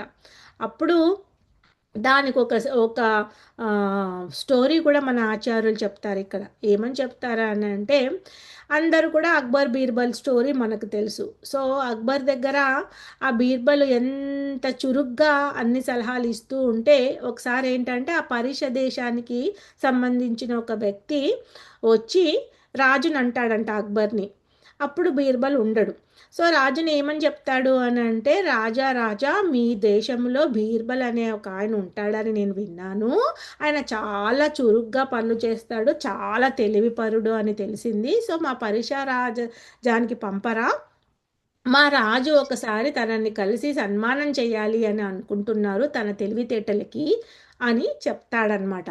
అప్పుడు అక్బర్ ఏమనుకుంటాడంటే, అహో, నా నా రాజ్యం గురించి, నా రాజ్యంలో ఉన్న వ్యక్తుల గురించి ఆ పరీక్షా దేశానికి కూడా వెళ్ళిందా, సరే సరే అయితే నేను పంపిస్తాను అని బీర్బల్ని పంపిస్తాడనమాట. అయితే బీర్బల్ని పంపిస్తున్నప్పుడు బీర్బల్కి చెప్తాడు, నువ్వు వెళ్ళు ఇలా అడిగారు అని. సో బీర్బల్ వెళ్తాడు, కానీ బీర్బల్కి తెలీదు ఆ పరిషారాజు ఎలా ఉంటాడు అని. సో అప్పుడు ఏం చేస్తాడు అక్కడ అంటే, మరి రాజు ఏమనుకుంటున్నాడు అని అంటే, ఈ బీర్బల్ యొక్క చాతుర్యం ఎంత ఉందో తెలుసుకోవాలనుకుంటాడు. అనుకొని అక్కడ ఏంటంటే ఒక ఆమ్, 10 మంది కూర్చొని ఉంటారనమాట. 10 మంది సేమ్ వేషధారణలో రాజులాగానే చక్కగా అందరూ కూర్చొని సేమ్ ఒకేలాగా అందరూ వేషధారణ చేసి కూర్చుంటారు. కూర్చున్నప్పుడు ఒక్కసారి బీర్బల్ వచ్చి, అయ్యో ఇక్కడ ఏంటి వీళ్ళందరూ ఒకేలాగా ఉన్నారు, వీళ్ళు రాజు ఎవరు, నేను ఎవరిని ఇప్పుడు ఆమ్, ఎవరిని కలవాలి, ఎవరి ఆశీస్సులను తీసుకోవాలి, అయ్యయ్యో అని ఆలోచిస్తూ ఉంటాడనమాట. అప్పుడు తనకి ఆ, తెలుస్తుంది ఏంటంటే, మిగతా ఆమ్, డైరెక్ట్గా రాజు దగ్గరికి వెళ్ళిపోయి తన ఆశీస్సులను కోరుతాడనమాట.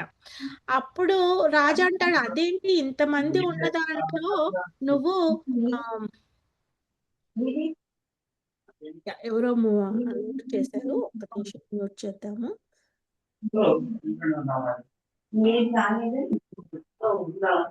Yeah.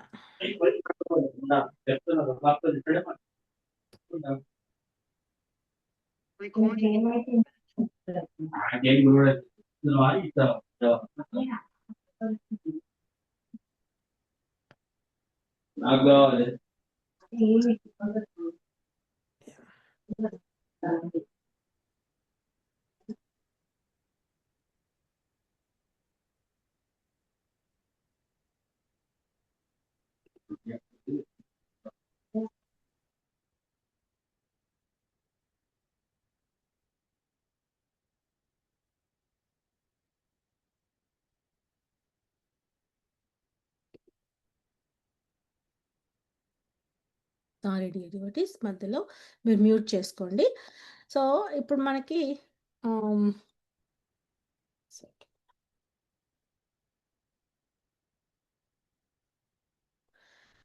మనకి ఏంటంటే ఇక్కడ అప్పుడు డైరెక్ట్గా యా సో మనకి ఏంటంటే డైరెక్ట్గా బీర్బల్ ఏం చేస్తాడు అంటే రాజు దగ్గరికి వెళ్ళిపోతాడనమాట. సో రాజు దగ్గరికి వెళ్ళిపోతే అప్పుడు రాజు కనిపిస్తూ ఉంటుంది. ఏంటి అలా ఎలా నువ్వు నన్ను గుర్తించావు, ఇక్కడ ఇంతమంది ఉన్నారు కదా, మరి నువ్వు నన్ను ఎలా గుర్తుపట్టావు అంటే, అప్పుడు బీర్బల్ చెప్తాడనమాట. సో వీళ్ళందరూ వేషధారణ చేసుకున్నారు, అంతా నీలాగే ఉన్నారు, కానీ వాళ్ళందరూ నిన్ను చూస్తూ ఉన్నారు. నువ్వేం చెప్తావు, ఎలా వాళ్ళు ప్రవర్తించాలి అని నిన్నే చూస్తున్నారు. నువ్వు ఒక్కడివి మాత్రమే నన్ను చూస్తున్నావు. అందుకనే నాకు అర్థమైంది ఏంటంటే, నువ్వే రాజు అనే విషయం నాకు తెలిసింది అన్నప్పుడు తన తెలివితేటలకి ఎంతో మెచ్చుకుంటాడనమాట ఆ పరీక్షా దేశస్థుడైన రాజు. సో ఆ విధంగా ఏంటి అంటే, తెలివితేటలు అనేది ఒకరిని మనము ఆదర్శంగా ఉండేటట్లు చేయాలన్నమాట. సో ఇక్కడ భగవంతుడు ఏం చెప్తున్నాడు అని అంటే, నువ్వు చేసే కర్మ చేయమని చెప్పి, ఆ కర్మ ఎలా ఉండాలి అంటే, మిగతా వాళ్ళందరూ కూడా అంటే మిగతా మానవాళి మిగతా వాళ్ళందరూ కూడా దాన్ని ఆదర్శంగా తీసుకోవాలి అని భగవంతుడు చెప్తున్నాడు. సాక్షాత్ కృష్ణ భగవానుడు కూడా విద్యుక్త కర్మలో నెలకొన్నాడు. ఎలా అంట? సో ఓ పార్థ, ముల్లోకాలందును నాకు నిర్దేశించబడిన కర్తవ్యం ఏదియును లేదు. నేను కోరినది కానీ పొందవలసినది కానీ ఏదియు లేకున్నను విహిత కర్మల యందు నేను నియుక్తుడై ఉన్నాను. అంటే దేవుడు ఏం చెప్తున్నాడు అని అంటే, సాక్షాత్తు పరబ్రహ్ముడు, సాక్షాత్తు భగవంతుడు అయినా కానీ నేను కూడా ఈ మానవ జన్మని ఎత్తాను, నేను కూడా విహిత కర్మలు అన్నాడు. అంటే ఏదైతే ఈ కర్మలు చేయకూడదు అయినా కానీ నేను చేశాను. అంటే ఏంటి, తన కూడా ఒక జన్మ తీసుకున్నాడు, తన కూడా వివాహ బంధాన్ని తీసుకున్నాడు, తర్వాత ఆ గృహస్థ ధర్మలో ఉన్నాడు, ఆ తర్వాత పాలన పోషణ అన్నీ కూడా చేశాడు. సో అందుకని ఇది మనము చేయవలసిన పని ఉన్నది అని చెప్పడానికి అన్నమాట. సో అలా చెప్పారు. సో తర్వాత ఏం చెప్పారు అని అంటే, కర్మలను చేయడంలో నేను విఫలుడనైతే అనే ప్రశ్న మళ్ళీ వచ్చింది అర్జునుడికి. మరి నువ్వు కర్మ చేస్తే నేను ఒకవేళ ఆ కర్మలు సరిగ్గా చేయలేకపోతే అంటే, అప్పుడు మళ్ళీ ఏం చెప్తున్నారంటే, ఓ పార్థ, ఒకవేళ నేను విద్యుక్త ధర్మమును శ్రద్ధగా నిర్వర్తింపనిచో మానవులందరూ తప్పక నా మార్గమునే అనుసరింతురు. నేను విద్యుక్త ధర్మము నిర్వహించినచో లోకములన్నీ నాశనమునకు గురి కావలసి వచ్చును. నేను అవాంఛనీయమైన ప్రజాబాహుల్యములను కారణుడైన తద్వారా సర్వజీవుల శాంతిని ధ్వంసము చేసిన వాడనగుదును. అంటే ఇక్కడ దేవాది దేవుడే చెప్తున్నాడు ఏంటి అంటే, నేనే కర్మలు చేయకుండా విఫలుడయ్యాను అనుకోండి, అప్పుడు ఇంకా వేరే వాళ్ళు ఏం చేస్తారు? సో నువ్వే యుద్ధం చేయకుండా ఆపేసావనుకో, ఇంకా యుద్ధం చేయాలని ఎవరికి అనిపిస్తుంది? అప్పుడు ఏదైనా ఇంకా పాపమే ఉండిపోతుంది, ధర్మం అనేది ఉండదు. అధర్మ పరులు అయిపోతారు అందరూ, ధర్మస్థాపనే జరగదు. అవన్నీ ఎలా అవుతాయి? సో అంటే అధర్మము చేసినప్పుడు ధర్మాన్ని అక్కడ తన స్థాపించాలి, అధర్మాన్ని ముట్టగొట్టాలి. సో అప్పుడే కదా మరి అందరూ ముందుకు వస్తారు, లేకపోతే పాపులు ఎక్కువైపోతూ ఉంటారు. సో అందుకని కర్మ అనేది చేయడం అవసరము అని చెప్తున్నారనమాట. సో పాపం వస్తుంది లేదు అనేది దానికి ఈ 25th శ్లోకాలో చెప్తున్నారు.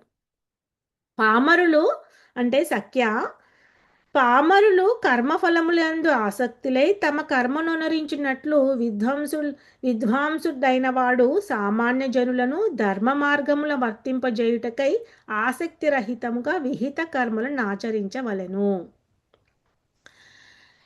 అంటే ఎలా అంటే, అనుబంధంతో పనిచేయువాడు మరియు అనుబంధం లేకుండా పనిచేయే వాళ్ళ గురించి మనం తెలుసుకుంటాము. అంటే కొంతమంది ఏమనుకుంటారంటే, సరే ఇప్పుడు నేను జాబ్ చేస్తున్నాను, నాకు జీతం వస్తేనే నేను పని చేస్తాను, వెళ్ళి నేను వాలంటరీ పని చెయ్యను.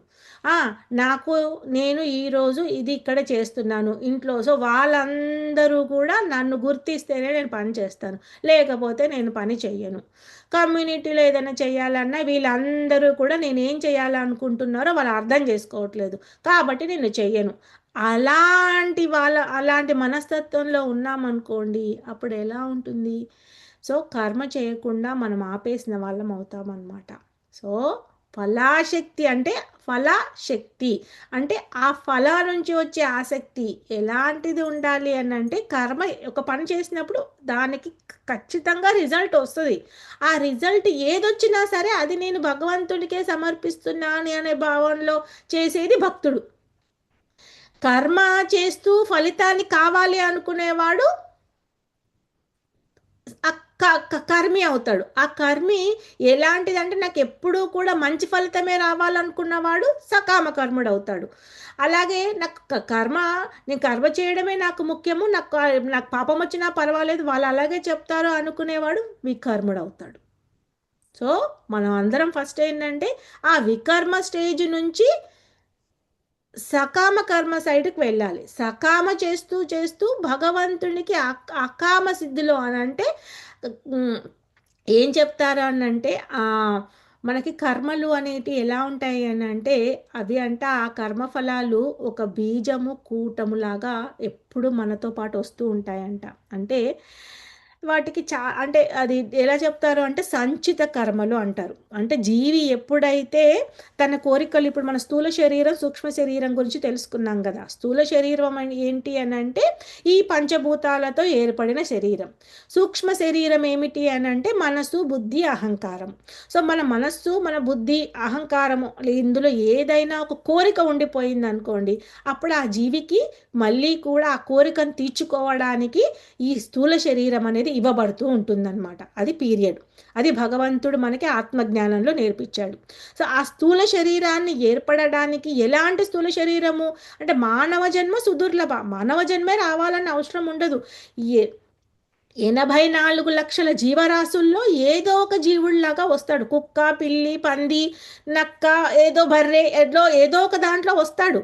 వచ్చిన తర్వాత అవన్నిటిలో కూడా నీవు ఏదైతే మంచి పనులు చేస్తూ ఉంటావో కొద్ది కొద్దిగా గ్రాడ్యువల్గా మనకి మానవ జన్మ వస్తుంది.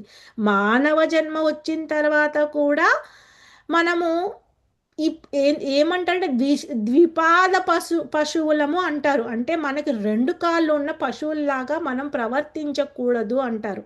ఎలా అంటే ఆహార నిద్ర భయమైదునం అంటే పశువులు కూడా ఆహారం కోసము ఆహారం తీసుకుంటాయి. ఆహారం సంపాదించుకోవడానికి యుద్ధం చేస్తాయి, అంటే వేరే వేరే దాన్ని చంపుతాయి. ఆ తర్వాత ఏంటి అని అంటే తర్వాత మళ్ళీ ఇంకొక జీవులను ప్రొడ్యూస్ చేస్తాయి.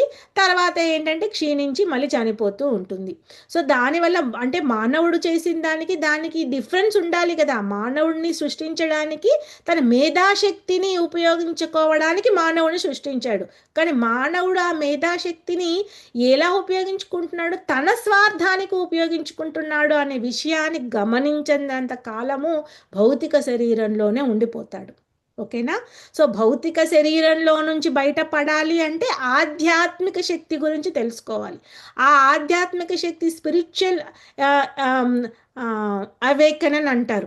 అది ఆ స్పిరిచువల్ అవేకన్ ఎట్లా అవుతుంది మనకి, భగవంతుని గురించి తెలుసుకుంటున్నప్పుడు మనకి తెలుస్తూ ఉంటుందన్నమాట. సో అందుకని మనం ఏంటంటే కర్మ ఫలితము మనం ఇక్కడ మొత్తం తెలుసుకుంది ఏంటి, నేను కర్మ చేయాల్సిందే, ఆ కర్మ భగవంతునికి అర్పించాల్సిందే, తర్వాత ఆ అర్పణ ఆరాధన రూపంలో అర్పించాల్సిందే అని ఎప్పుడు తెలుసుకుంటాడు భక్తుడు, భక్తుడైనప్పుడే తెలుసుకుంటాడు. లేదా తన ఏంటి అని అంటే తన కోరికలను ఒక బిజినెస్ లాగా అనమాట. ఏంటంటే ఓకే ఇప్పుడు ఎలా అంటే, అందుకని ఏంటంటే ఇక్కడ ఈ సాంప్రదాయాలు ఎలా వచ్చాయి అంటే ప్రతి సాంప్రదాయంలో ఒక అధిష్టాన దేవులు ఉంటారు. సో మన ఇష్ట దైవానికి ఎవరికి చేసినా కానీ మనం ఇదే దాంట్లో ఉండాలన్నమాట. అంతేగాని ఈ ఆలోచన మనకి ఈ పరివర్తన అనేది రానంత కాలము మనకి ఆ కృష్ణ భగవంతుడి గురించి అర్థం కాదు. సో అది మనం అర్థం చేసుకుంటూ ఉంటే ఆ పరిపూర్ణత్వం గురించి మనకు అర్థమవుతుంది. ఓకేనా.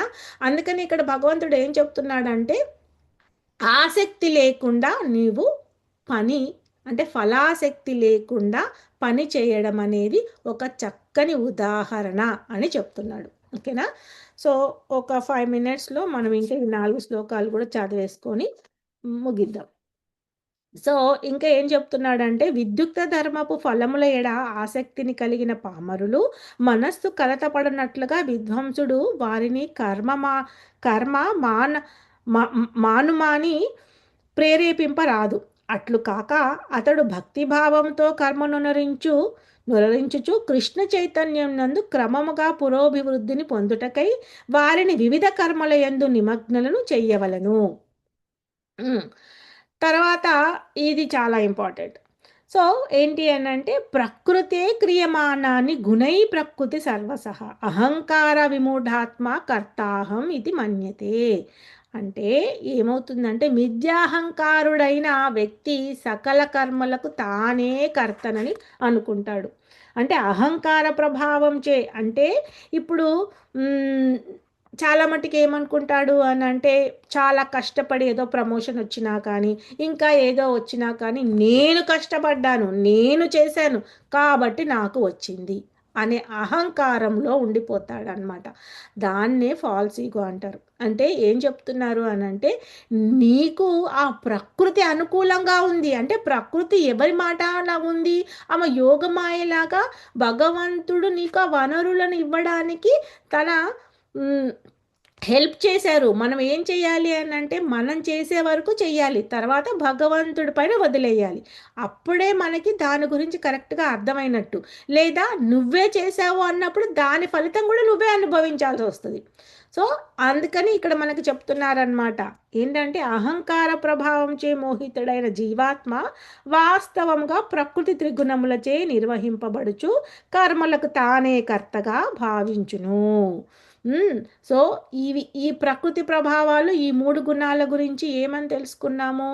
సత్వగుణము, రజోగుణము, తమోగుణము. తమోగుణంలో ఉన్న వ్యక్తి అసలు తమోగుణం అంటే ఏంటో తెలుసుకోవాలి ఫస్టు.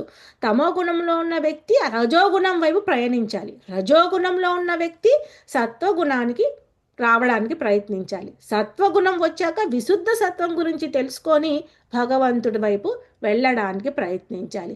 తమోగుణము అంటే ఏదైతే జీవి వికర్మంలో ఉంటూ ఇంకా ఒక ప్రాణిని చంపుకుంటూ ఆ ప్రాణితో వచ్చే దానిని తింటూ తన ఎంతో ఆనందంగా ఉంటూ నేను చాలా కర్మ చేస్తున్నాను అనుకోవడము తన అహం అన్నమాట. భగవంతుడు చెప్పేది ఏంటి అని అంటే, నీవు చేసే కర్మ నన్ను మెప్పించేదిగా ఉండి నా ధామానికి వచ్చేటట్టుగా ఉండాలి. అలాంటిది కాకుండా నువ్వేం చేస్తున్నావు? ఇంకా వికర్మ చేస్తూ నీకు ఏదైతే ఈ స్థూల శరీరం ఇయ్యబడిందో, అంటే అది ఒక ఇన్స్ట్రుమెంట్. ఇప్పుడు ఒక ఇన్స్ట్రుమెంట్ ఉంటుందండి. ఒక స్క్రూ డ్రైవరో, ఒక చాకో ఇంకా ఏదో ఒకటి ఉంది. దాన్ని మనం ఉపయోగించుకోవాలి. ఉపయోగించుకోవాలంటే దాన్ని జాగ్రత్తగా పెట్టుకోవాలి కదా! జాగ్రత్తగా పెట్టుకోకపోతే ఏమవుతుంది? తుప్పు పట్టిపోతుంది. హ్మ్. ఎక్కడో అక్కడ వాటర్‌లో పడేసాము, లేకపోతే దాన్ని సరిగ్గా ఇది చేసుకోవట్లేదంటే తుప్పు పడిపోతుంది. మళ్ళీ మనం వాడుకోవడానికి ఉపయోగపడదు. సో, ఈ శరీరము, ఈ భౌతిక శరీరము ఎటువంటిది అనంటే పూజ్యనీయమైనది. అది ఎప్పుడు పూజ్యనీయమవుతుంది? అంటే చాలామందికి బాబాలొచ్చేసి, ఓకే. ఇది నేను బాబాని, నేను ఇది అని అలా పూజని అనట్లేదు. ఎప్పుడైతే ఆ జీవికి ఈ ఈ శరీరము కేవలము భగవంతుని సేవను చేయడానికే ఏర్పడింది అనే విషయము తెలుసుకున్న జీవికి అది ఇంపార్టెంట్ అన్నమాట. సో, తన కార్యము ఎప్పుడూ కూడా తను ఏం చేస్తాడు అనంటే, ఎప్పుడు తను ఏం అర్థం చేసుకుంటాడు? నేను ఎప్పుడు కూడా భగవంతుని ధ్యానంలోనే ఉంటాను అని ఆ జీవి అర్థం చేసుకుంటాడు. అప్పటి వరకు ఆ జీవి ఇంకా అహం అనే దాంట్లో ఉండిపోయి, ఇప్పుడు మానవ జన్మ వచ్చింది, ఇప్పుడు సుఖంగా ఉన్నాను అనుకున్న జీవి ఖచ్చితంగా ఇంకా హ్మ్, పడిపోయే ఛాన్సులున్నాయి. ఇంకా ఆ జీవి ఎలా అంటే స్థూల శరీరం రాకుండా అది ఆత్మ తిరుగుతూ ఉంటుందన్నమాట. హ్మ్. సో, అందుకని ఇక్కడ ఈ ఈ 3 గుణాల గురించి మనం బాగా అర్థం చేసుకోవాలి. సో, అందుకే ప్రకృతే క్రియమానాని. ప్రకృతి గుణాల గురించి అర్థం చేసుకొని అహాన్న వదిలేసుకుంటూ మన కర్మ అనేది మనం చేస్తూ ఉండాలి. తర్వాత ఇంకా ఏం చెప్తున్నాడు అనంటే, ఓ మహాబాహో! పరతత్వ జ్ఞానము కలిగిన వాడు భక్తిముక్త కర్మలను, కామ్య కర్మములను నడమగల భేదమును పూర్తిగా నెరిగి, ఇంద్రియములందును మరియు ఇంద్రియ భోగములందును ఆసక్తుడు గాకుండును. ఇంత తెలుసుకున్నవాడు తెలుసుకోవడానికి ప్రయత్నిస్తున్నాం మనము. తెలుసుకున్నాక ఇంకేం చేస్తాము? అయ్యయ్యో! అని మనం ప్రయత్నం చేస్తూ ఉంటాం కదా మనము. సో, ఇప్పుడు మన ఇంద్రియాలంటే ఏంటి? ఆ ఇంద్రియాల నుంచి ఎలాంటి ప్రభావం వస్తూ ఉంటుంది? ఆ ప్రభావం వల్ల మనకి ఎన్ని ఆహ్, అనర్థాలు జరుగుతున్నాయి, ఎన్ని తప్పులు జరుగుతున్నాయి, ఇవన్నీ కూడా తెలుసుకుంటాడనమాట. అందుకని జీవి ఏంటంటే, మనకు తెలియకుండానే చాలా తప్పులు చేస్తూ ఉంటామంట. సో, ఆ తప్పులు తర్వాత కొన్ని తెలిసి చేసే తప్పులుంటాయి, తెలియని చేసే తప్పులుంటాయి. తర్వాత జీవుడు మోస ప్రవృత్తితో ఉంటూ ఉంటాడనమాట. సో, ఇవన్నీ జరుగుతూ ఉంటాయి. సో, వాటన్నిటిలో నుంచి బయటపడడానికి మన కర్మ భగవంతునికి నైవేద్యమయ్యే కర్మలాగా ఉండాలి. హ్మ్. అందుకనే నాపై ఆధారపడి నీ విద్యుక్త ధర్మమును చెయ్యము అంటున్నాడు. అలా చేశావనుకో నీకు ఎలాంటి కర్మఫలము ఉండదు.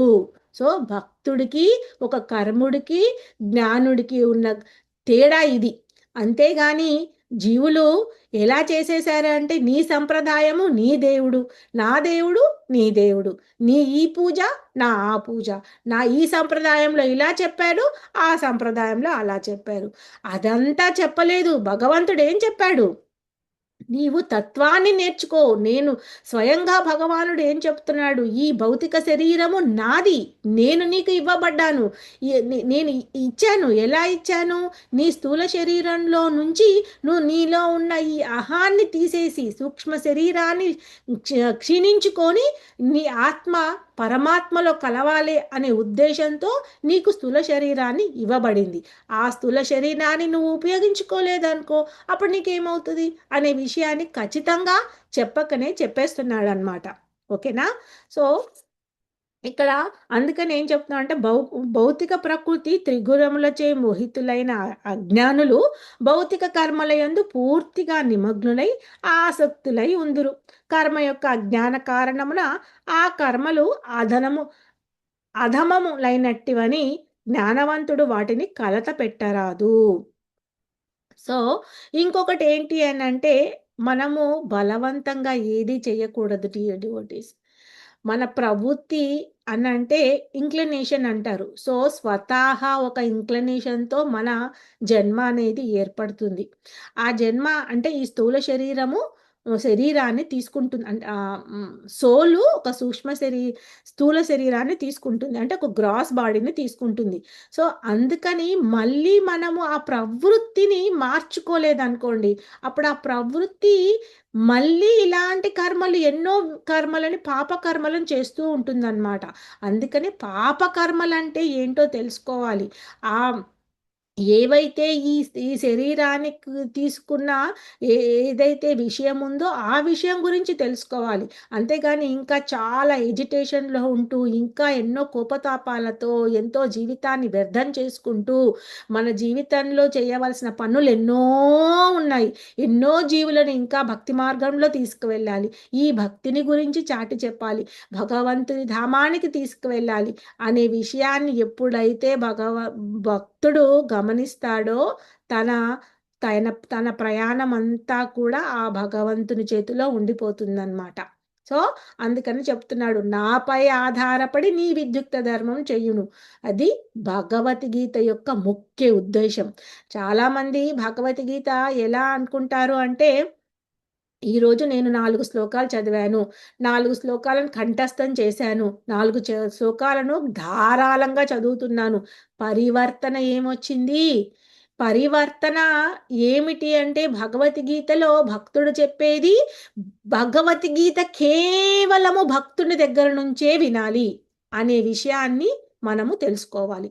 భక్తుడు ఎప్పుడూ కూడా ఆ భగవద్గీతని తన జీవితంలో ఒక విలువైన ఒక వజ్రంలాగా దానిని చూసుకుంటాడనమాట.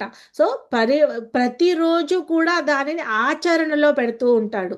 అందుకని పెట్టడానికి ప్రయత్నిస్తూ ఉంటాడు. సో మయి సర్వాణి కర్మాణి, ఇది ఈ శ్లోక కూడా మనం చదవం, చాలా ముఖ్యం. మయి సర్వాణి కర్మాణి సన్యాస్య ఆధ్యాయ చేతస నిరీశ నిర్మమో భూత్వా యుద్ధస్వ విగత జ్వర అంటే ఎలా ఉండాలి అంటే భక్తుని యొక్క ప్రయాణము విగత జ్వర అంటే ఎప్పుడు కూడా ఏమంటారు అంటే అది అలసత్వం రాకూడదు, అంటే లేజీ అవ్వకూడదు. మనం లేజీ అవ్వకుండా ఎప్పుడు కూడా భగవంతుని సేవలో ఉంటూ ఉండాలన్నమాట. అందుకని అలా మనం చూస్తూ ఉండాలి. ఓకేనా? సో ఇక్కడికి మనము ఆపేద్దాము. ఇంకా కొన్ని 4 శ్లోకాలు ఉన్నాయి కానీ అది నెక్స్ట్ వీక్లో చదువుదాము. సో మనము ఈరోజు మనం తెలుసుకున్నది ఏంటి అనేది ఒకసారి రీక్యాప్ చెప్పుకొని వదిలేసేద్దాము. ఆల్రెడీ టైం అయింది కదా. సో అంటే ఏంటి అని అంటే పూర్తిగా ఈరోజు ఒక భక్తుడు లేదా ఒక మానవుడు, ఒక జీవుడు తన చేసే కర్మ, ఆ నిష్కామ కర్మ యోగము గురించి అన్నిటికన్నా ముఖ్యమైనది నిష్కామ కర్మయోగం అని తెలుసుకున్నాము. అంటే ఆ నిష్కామ కర్మయోగం అంటే కర్మని చెయ్యాలి, కానీ కర్మ ఫలితాల గురించి ఆశించకూడదు అనేది. అది కూడా ఎలా ఉండాలి అని అంటే, మనం చేసే పని ఎదుటివాడు ఆదర్శంగా తీసుకునేటట్టుగా మనం కర్మ చేయాలి. ఆదర్శంగా తీసుకోవడము అంటే శాస్త్రాల ప్రకారం దానిని ఏ విధంగా చెప్పారు అనే ఆదర్శం అన్నమాట. సో చాలా మటుకి ఆ ఆదర్శము చాలామంది ఇప్పుడు అనుకుంటారు, ఒక సినిమాకి వెళ్తారు, లేదా ఒక ఒక హీరోని కానీ, ఒక మోడల్‌ని కానీ ఎవరైనా చూసినప్పుడు చక్కగా వాళ్ళు వేసుకున్న వేషధారణ, వాళ్ళు మాటలు, తీరు అన్నీ కూడా ఏంటంటే మిగతా వాళ్ళు నేర్చేసుకొని దానినే చేస్తూ ఉంటారు. కానీ ఇక్కడ ఏంటి మనకు చెప్తున్నారు అంటే, భగవంతుడు ఏం చెప్తున్నాడో తన దారిలో వెళ్ళే వాళ్ళని ఎవరైతే అర్థం చేసుకొని ప్రయాణిస్తారో వాడి జీవితము సుసుఖంగా ఉంటుంది. అంతే, లేకపోతే నువ్వు ఇప్పుడు అనుకుంటున్నావు ఎంతో సుఖంగా ఉన్నావు అనుకుంటున్నావు, కానీ అది నేను ఇచ్చిన నీకు భిక్ష. అది నీకు మరో జన్మలో ఎలా ఉంటుందో, ఇప్పుడు మనం సుఖంగా ఉన్నవాడు ఎలా ఏమనుకుంటాడు, పక్కవాడి కన్నా నేను చాలా సుఖంగా ఉన్నాడు అనుకుంటాడు, కానీ పక్కవాడు కూడా ఒకప్పుడు ఇలా అనుకున్నవాడే కాబట్టి వాళ్ళు అలా అయ్యాడు. కాబట్టి మనం ఎప్పుడైనా కానీ ఒకరికి ఏలు చూపిస్తున్నాము అంటే మిగతా ఏలు నాలుగు మనకు చూపిస్తున్నాయి అనే విషయాన్ని తెలుసుకుంటూ ముందుకు వెళ్ళేవాడు భక్తుడు అనమాట. అర్థమైందా? సో అందుకని విద్యుక్త ధర్మాన్ని పాటించడము, కర్మను నేను కాదు, కర్తను నేను కాదు అనే మనస్తత్వం తెలుసుకోవడము, ఫలాశక్తి లేకుండా చెయ్యడము, నా కర్మ యొక్క ఫలితాలు నావి కావు, అంతా భగవంతుని కృప అని అనుకోవడమే భగవద్గీత యొక్క ముఖ్య ఉద్దేశము. ఓకేనా? సో అదే మనకు ఆదర్శప్రాయము. సో చక్కగా ఈరోజు అందరూ చక్కగా వచ్చారు, తెలుసుకున్నారు. సో మీకు ఎలాంటి క్వశ్చన్స్ ఏదైనా ఉన్నా కానీ మీరు అన్మ్యూట్ చేసుకొని అడగొచ్చు. సో ఒక్క నిమిషం, నేను యా, మీకు ఏదైనా క్వశ్చన్స్ ఉంటే డియర్ డివోటీస్ మీరు అన్మ్యూట్ చేసుకొని మీరు అడగొచ్చు. మళ్ళీ మనం తర్వాత 13 నుంచి ఇంకా ఎన్ని ఉన్నాయి, కొన్ని ఇంకా ఉన్నాయి దీంట్లో బాగానే. నెక్స్ట్ వీక్ మనం కంప్లీట్ చేయడానికి ప్రయత్నం చేద్దాం. 43 శ్లోకాస్ ఉన్నాయి కదా, 13 శ్లోకాస్.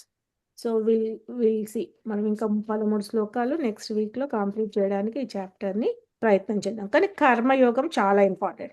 ఎక్కడ ఏమైనా ఇంకా మీకు క్లారిటీ లేదు కర్మ చేయడానికి అని అంటే అది మీరు క్వశ్చన్ అడగొచ్చు. ఓకేనా?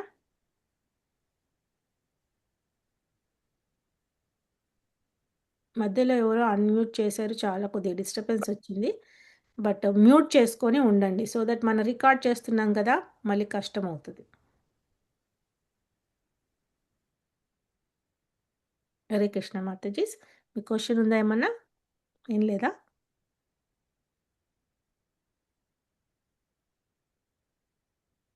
విజయలక్ష్మి మాతాజీ, మీకు అర్థమైందా? హరే కృష్ణ. యా, ఉమామహేశ్వర్ మాతాజీ చెప్పండి. ఈరోజు అంటే ఆ, అర్థం అవడానికి ఏం లేదు, అంతా బాగా అర్థమైంది. కాకపోతే మీరు మళ్ళీ రీక్యాప్ చేసి మీరు అంటే మళ్ళీ గుర్తు చేసి చక్కగా బ్రెయిన్ లో బాగా దాన్ని గుర్తు చేసుకోవడానికి, పదే పదే గుర్తు చేసుకోవడానికి బాగా రీక్యాప్ బాగా పనికొచ్చింది మాతాజీ.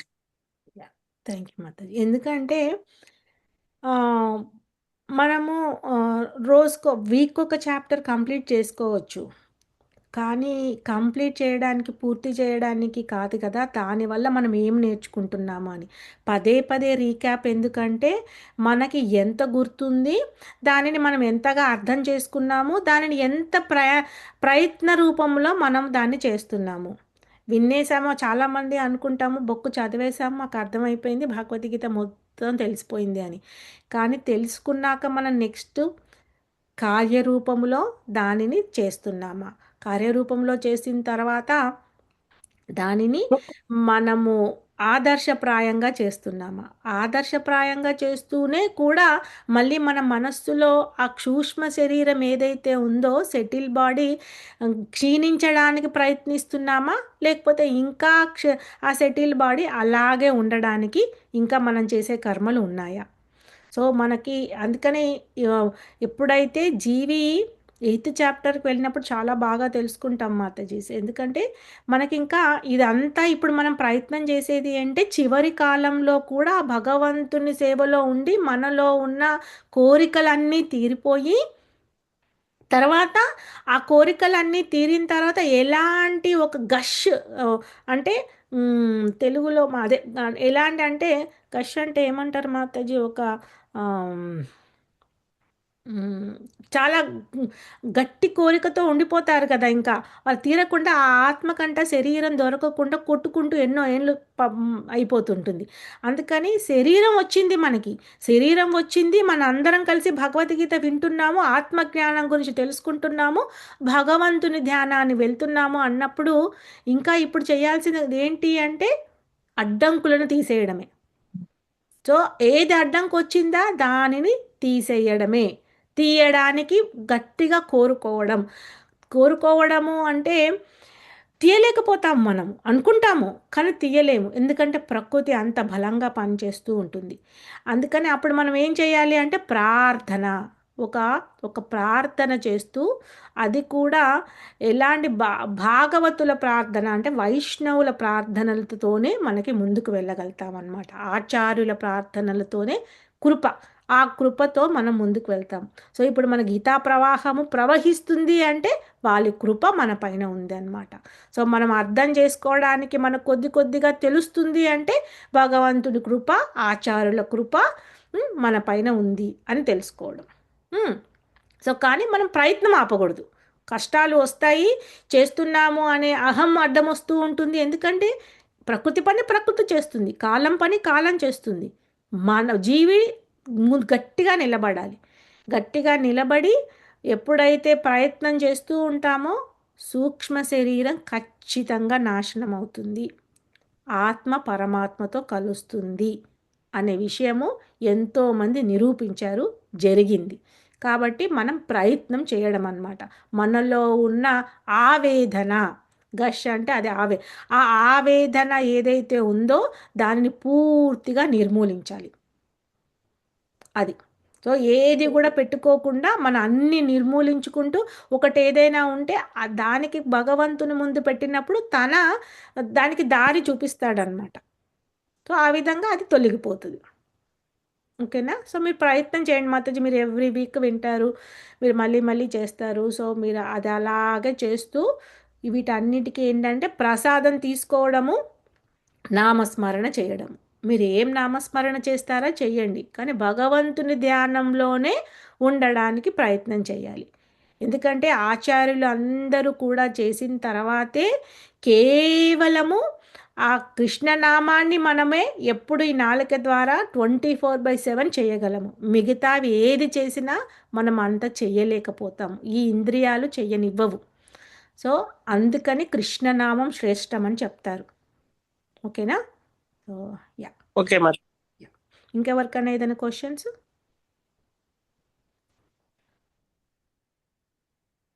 ఓకే, క్వశ్చన్స్ లేకపోతే మనం ఇక్కడ కాపేద్దాం. వాంఛాకల్పతరుభ్యశ్చ కృపా సింధుభ్య ఏవ చ పతితానాం పావనేభ్యో వైష్ణవేభ్యో నమో నమః. అనంత కోటి వైష్ణవ వృంద్ की जय. श्रील प्रभुपाद की जय. श्रील गुरुदेव की जय. निताय चैतन्य चंद्रा की जय. जगन्नाथ बलदेव सुभद्रा माई की जय. आल असम्बुल डिवोटीज की जय. सामवेद भक्त वृंद की जय. हरे कृष्ण. थैंक यू माता जी.